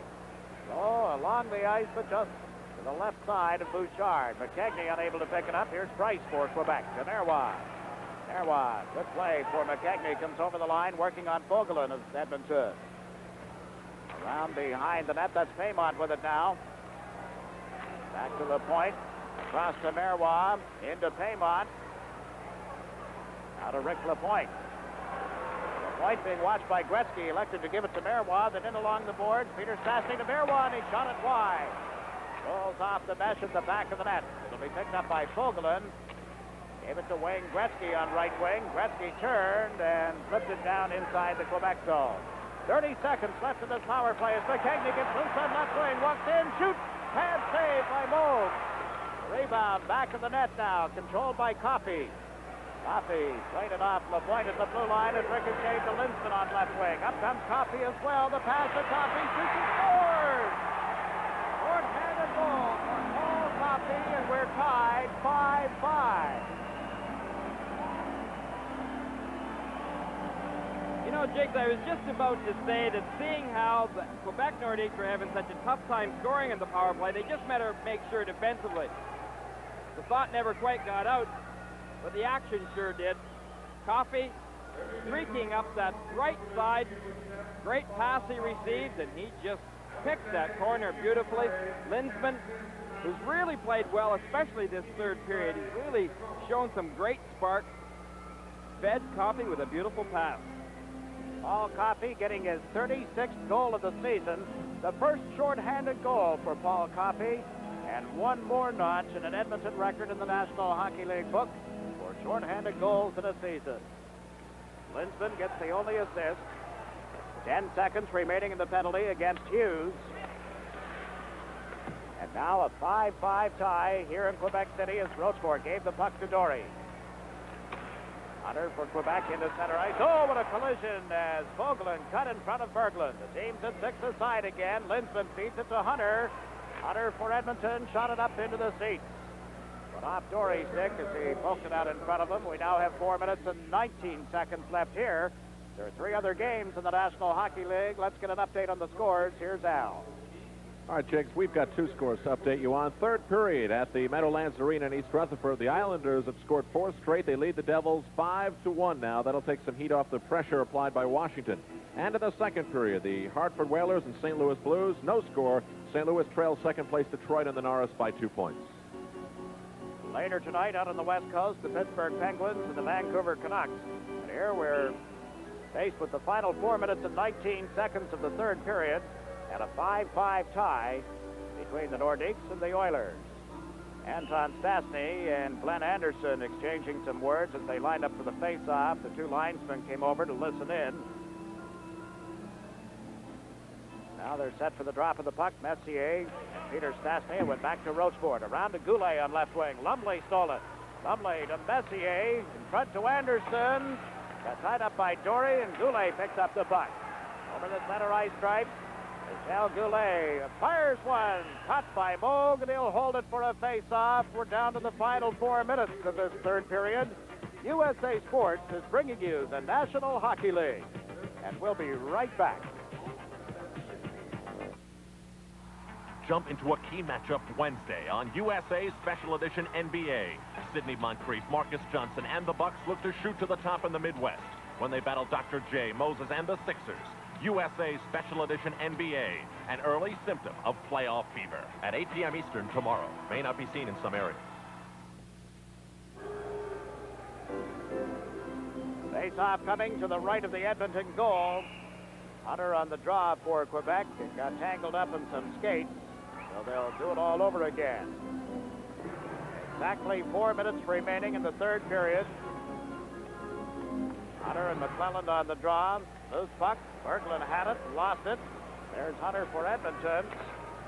Dave Hunter and Dale Hunter, who plays for Quebec. Brothers, there's one other in the league at Montreal. He's had a tough season with injuries, however. Now, Dale Hunter checked. That's Dave Hunter for Edmonton. Went off the Cagney stick. So the Oilers come to center ice. Hughes lost it, picks it up again, and shot it wide of the net. Rick Lapointe rounds the goal. Then McKechnie out on left wing. It's over the Edmonton line. The puck knocked away from him by Chartrand. Coffey trying to pick it up. McKechnie right on top of him. There's Paul Coffey, double team, trying to freeze it on the boards. Cannot do it. Bozard ties up McKechnie, and there's no further play. We haven't seen a whole lot of Bozard tonight, Gary. No, we haven't, but then again, I don't think Wayne Gretzky's line has really been all that effective out there tonight, and Bozard's been somewhat juggled back and forth, as we probably expected. This man here, Wilf Paymont, a very strong right winger, and I think if most center icemen out there playing against this checking line would tend to probably go down Cote's side a little bit more often than they would Big Wilf Paymont. Now play gets underway. The Quebec Nordiques holding the puck in. This is Cote. Back of the net, it was centered. Held in by Price. No, outside is called. The linesman, Gordon Brossiker, straddling the blue line. Did not get unanimous approval of his call, but it was a good one. Now, as we take a look at Pat Price on the blue line, a much-traveled defenseman.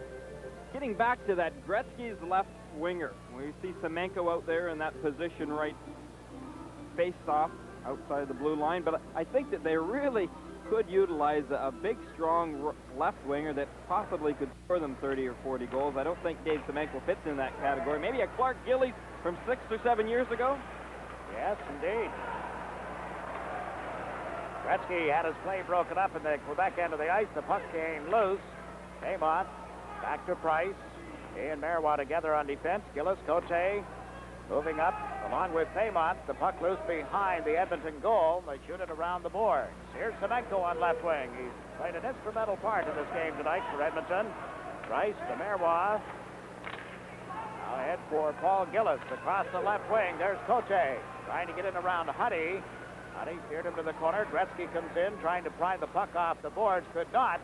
Amon fed it to Rochefort. Lets the shot go, and it's grabbed by Moog. He passed it off for Lowe. Kevin Lowe to Mark Messier. Now to Yari Curry. Curry to Messier. Cuts to the right. The pass off Linsman skates. Recovered by Anton Stastny. 4 Oilers back. He dropped it to Peter Stastny. Over the line he comes. Peter Stastny stick handling in. Centered one, and it was shot wide by Goulet. Anderson out of the right wing corner. Got it into the center ice area. Dory back on the Quebec defense. Up it went to Anton Stastny. To Goulet. Had trouble with it. Now brings it over the line. Goulet shot it around the boards. It'll be picked up on left wing by Messier. 1 minute and 40 seconds left. 5-5 tie in Quebec City. Messier for the Oilers to Anderson. He lets the shot go, and it missed on the glove side. Vogelin was too well covered. The Stastny brothers move it back and forth. Anton Stastny cuts it around the defense, and it's kept in the last second by Lowe. 1 minute and 22 seconds left in the third period. Dory with the puck out in center ice. The pass to McKegney, but offside is called. Linsman and Peter Stastny were pushing at one another. Peter did not get back onside. Now everybody has converged in a small area just inside the Quebec blue line. Peter Stastny and Ken Linsman have had something going for at least the last 20 to 25 minutes. Right now, Peter Stastny getting out of it, going to the bench. That's a smart move because one can ill afford to have him in the penalty box if you're trying to win a hockey game. Remember, if it does go into overtime, any penalties now would carry over into overtime. That's a great opportunity here by Anton Stastny as he moves down the right side. Look at that agility. Just walks right around Kevin Lowe. Kevin Lowe, a very sound defenseman on one-on-one situations, but Anton Stastny, with all that skill packaged up within him, he can really show some great moves. 77 seconds, all that's left in regulation time. Looking ahead to overtime, if we may. Quebec winless in 11 overtime games, 0-3-8 on the year. Edmonton has not lost an overtime game. 3 wins and 8 ties, or 5 ties, excuse me. 3 wins, 5 ties in overtime for the Oilers. Face-off is in the center ice zone. It'll be Gillis on the draw for Quebec. Paymont on the right, Cote on the left. You know automatically that Wayne Gretzky is out there for Edmonton. Hunter has moved up on the left wing, Curry on the right. Gillis drops the puck back for Price to the left side. Cote ran into the linesman. Recovers the puck now, has to wait for his teammates to get onside, however. Marois to Price. Price lifted in wide of Andy Moog. In quickly is Paul Gillis. Play it to the side of the net. It was broken up by Hunter. Dave Hunter to Curry. Gave it to Gregg, who moves up with a pass for Gretzky. Gretzky across to Gregg. Gillis was all over top of him, and here's Marois. Overled Paymont with the pass. The puck is loose in the Edmonton zone and will be called now for an icing situation. 42 seconds left in the third period. Not a good move by Marois as he dumps that puck all the way down for an icing call. Paul Coffey, one of the finest offensive defensemen in the National Hockey League, out there as expected, along with Wayne Gretzky and Yari Curry. Marois' icing right now has put them somewhat in a jeopardy situation. Face-off just to the right of Bouchard. Quebec with 13 shots here in the third period. Edmonton with 7. Now the referee going back to the Edmonton bench. Apparently the Nordiques would like to take a timeout. That's exactly what has happened here with 42 seconds left. Michel Bergeron will get an opportunity to talk to his team. Of course, it affords Glenn Sather the opportunity to do the same at the Edmonton bench. As you see, just off to the right of Michel Bergeron, Simon Nollet, one of Michel's assistant coaches. The other one, Charlie Tifo, up in the press box area talking to Nollet on the two-way radio system. Bergeron, you can bet right now, making sure of his alignment and positioning of his players. Very key for them to make sure that they win that draw. And if they don't, they've got to know exactly where have to go, what man they're responsible for covering. And one winger has got to get out to that point if they lose the draw, and he's got to get out there quickly. Earlier this season, the Oilers came into Quebec and beat the Nordiques 7-4. Then in December at Edmonton, the Oilers trounced the Nordiques by a score of 8-1. There's the president of the Quebec Nordiques, Marcel Aubin. From the draw, Marois with the puck. Around the board in and out of the skates of Hunter. Then Gregg was right on top of him, forcing a play stoppage. And again, a little shoving after the whistle. Now 36 seconds left in the period.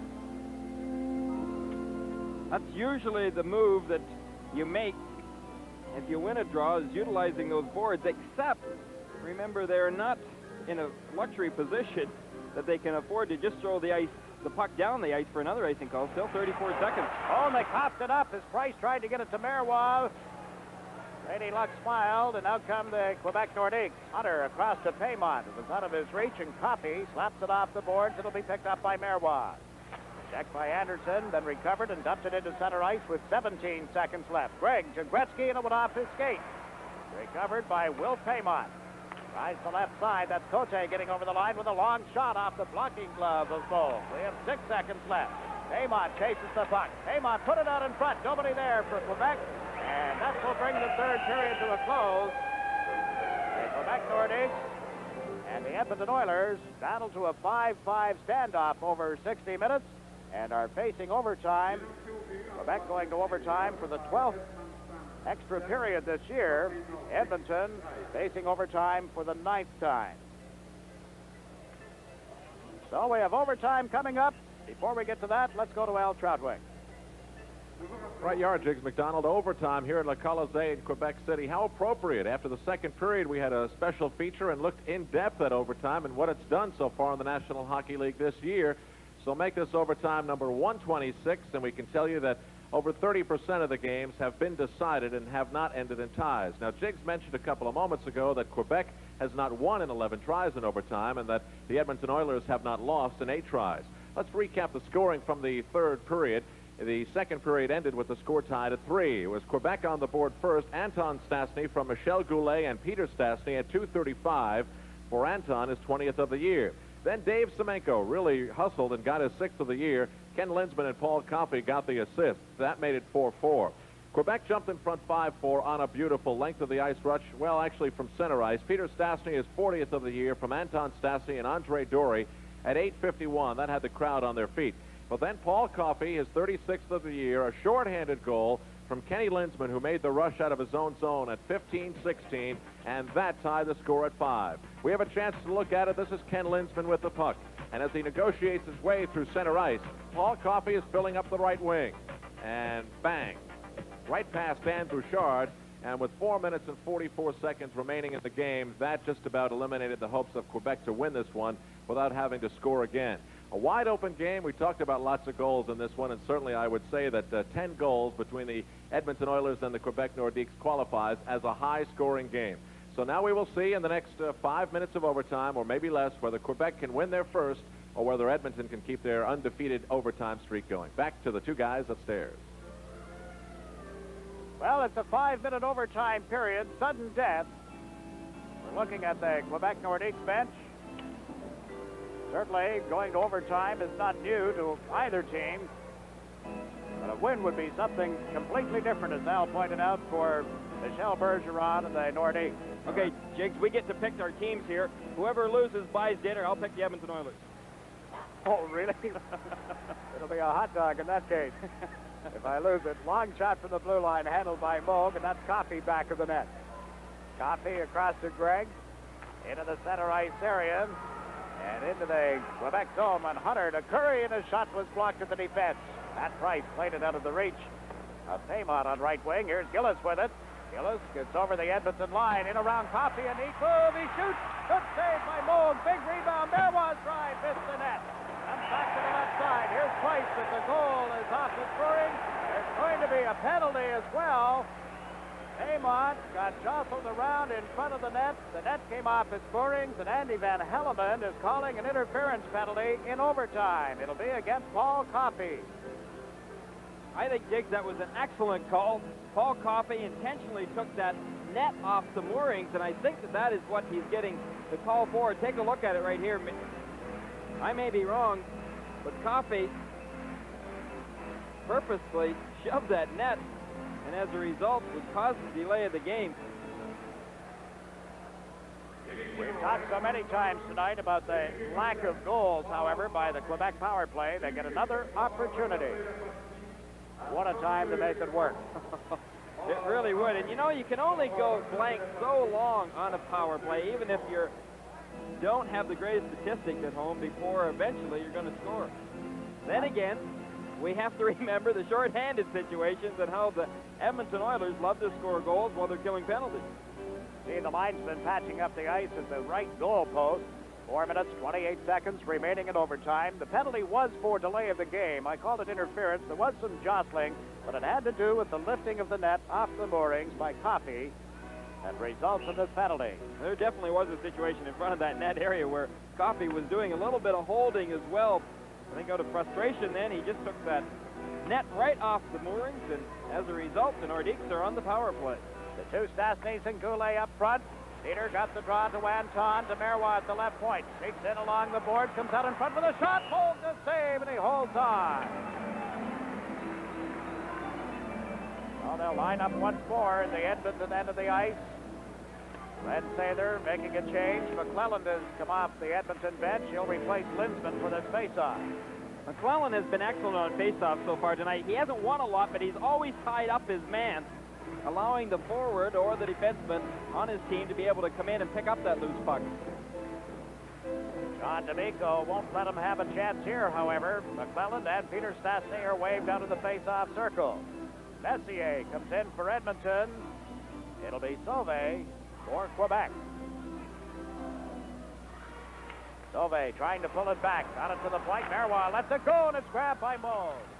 Andy Moog over to McClelland, who slaps it out of there.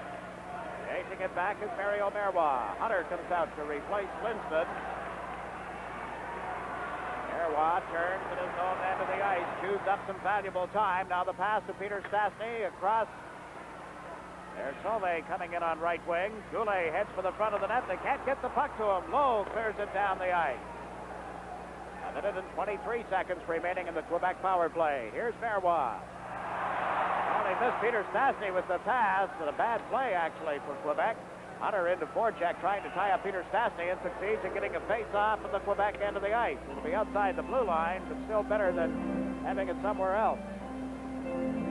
One thing interesting about the 5-minute overtime versus the 10-minute overtime, as Michel Bergeron would tell you, you can utilize just 10 of your best players when you only have 5 minutes of overtime. If the league decides to switch to 10 minutes, that would definitely give the advantage to those teams that have much greater depth.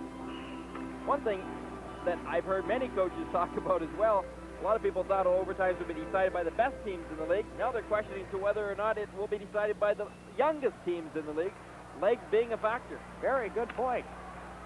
I really think there is a strong movement toward a 10-minute overtime, perhaps as early as next season, Gary. Sports and playoffs that are ahead on the USA Network.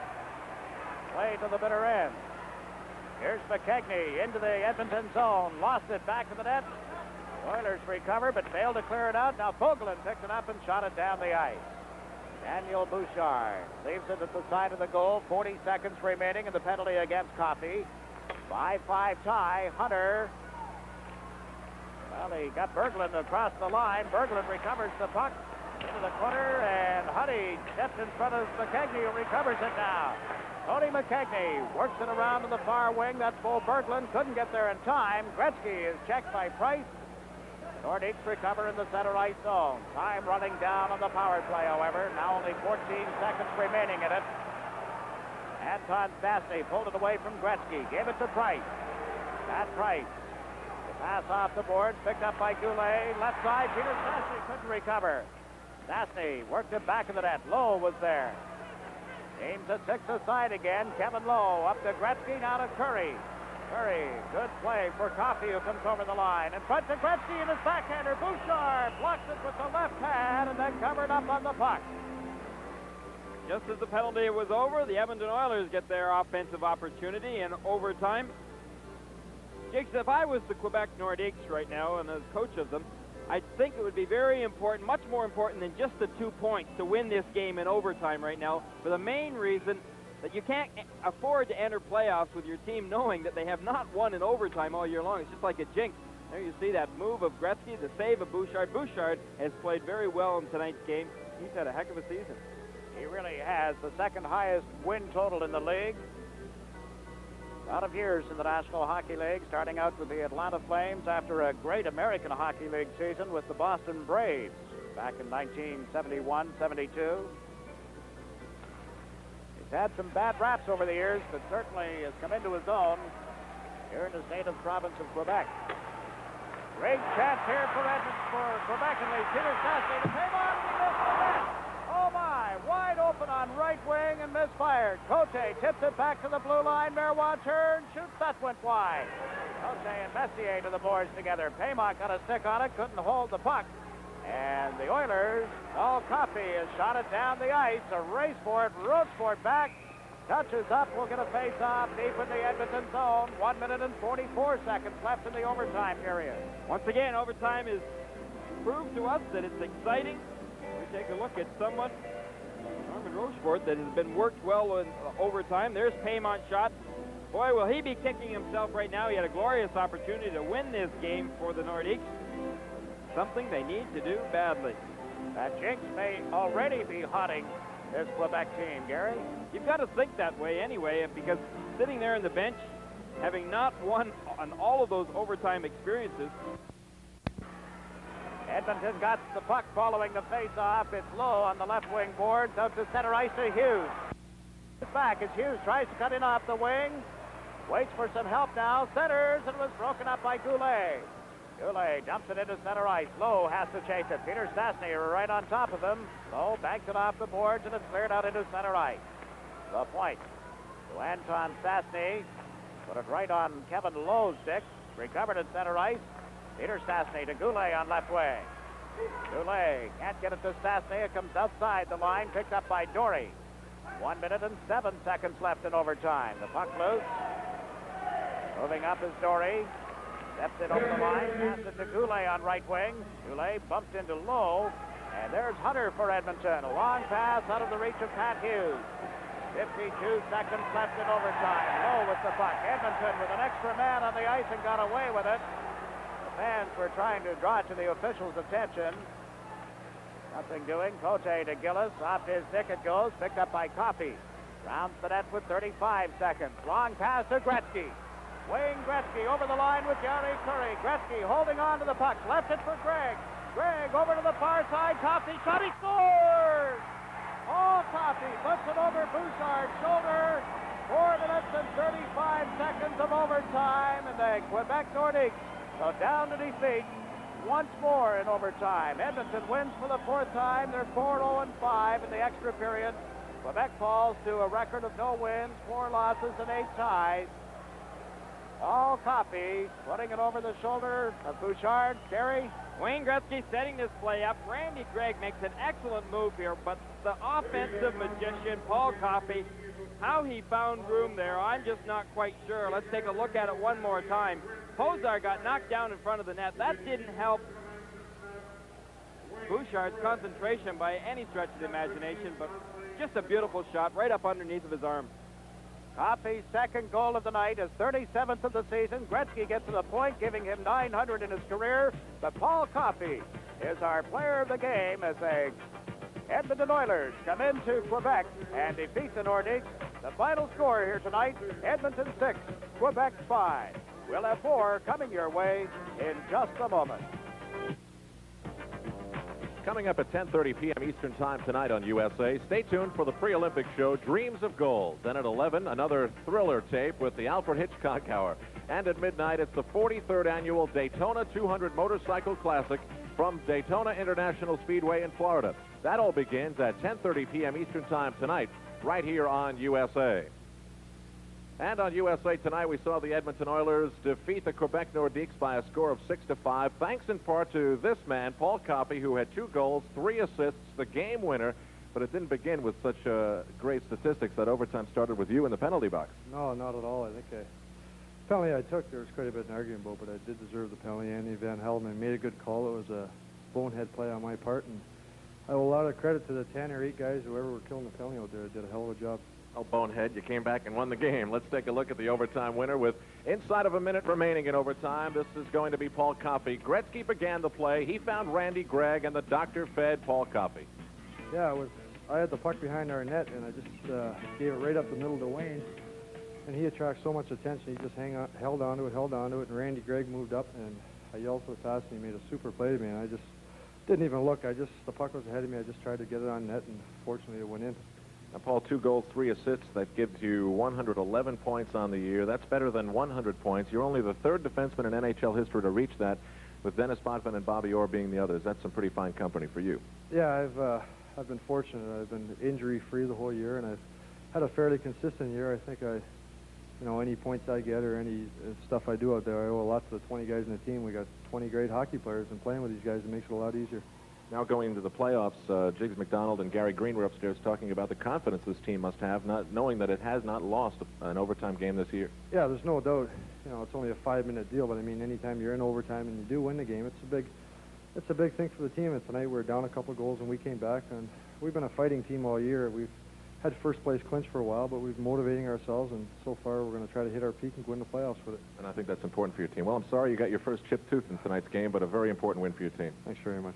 Paul Coffey, defenseman for the Edmonton Oilers, scoring the game winner in overtime tonight, 6-5. And for being selected USA's MVP, we'd like him to have from Toyota and the local Toyota dealers a great-looking reversible ski vest from Toyota's fine line of sportswear, and from Levi's, a pair of Levi's Action jeans. From rodeo to ice rinks, they've been the choice of winners for 130 years, because with Levi's jeanswear, quality never goes out of style. Thanks again to Paul Coffey and to the Edmonton Oilers, who win tonight over Quebec 6-5 in overtime. Tonight's game has been brought to you by Old Milwaukee and Old Milwaukee Light. It doesn't get any better than this. By Mobile Detergent Gasoline, power for your everyday driving needs. By the all-new Toyota Corolla Sport Liftback, reborn for 1984, now at your local Toyota dealer. And by Levi's Menswear, makers of Levi's Action Slacks and Action Jeans. A reminder, we'll have 2 key matchups for you next week. On Sunday night from the Capitol Center, the St. Louis Blues go up against the Washington Capitals. Then on Monday night NHL, the Chicago Blackhawks meet the Montreal Canadiens, all on USA, where again you'll see the Stanley Cup playoffs right on through the finals right here on USA Sports. Until then, for Jiggs McDonald and Dan Kelly, who'll return next week, and for Gary Green, I'm Al Trowick saying bonsoir from Quebec City, Quebec. The executive producer for USA Sports is Jim Drake. Tonight's game was produced by Mark D. Stolberger and directed by Jacqueline Bouchard. USA Sports associate producer is Tim Rapley, and our production coordinator is Barbara Travers.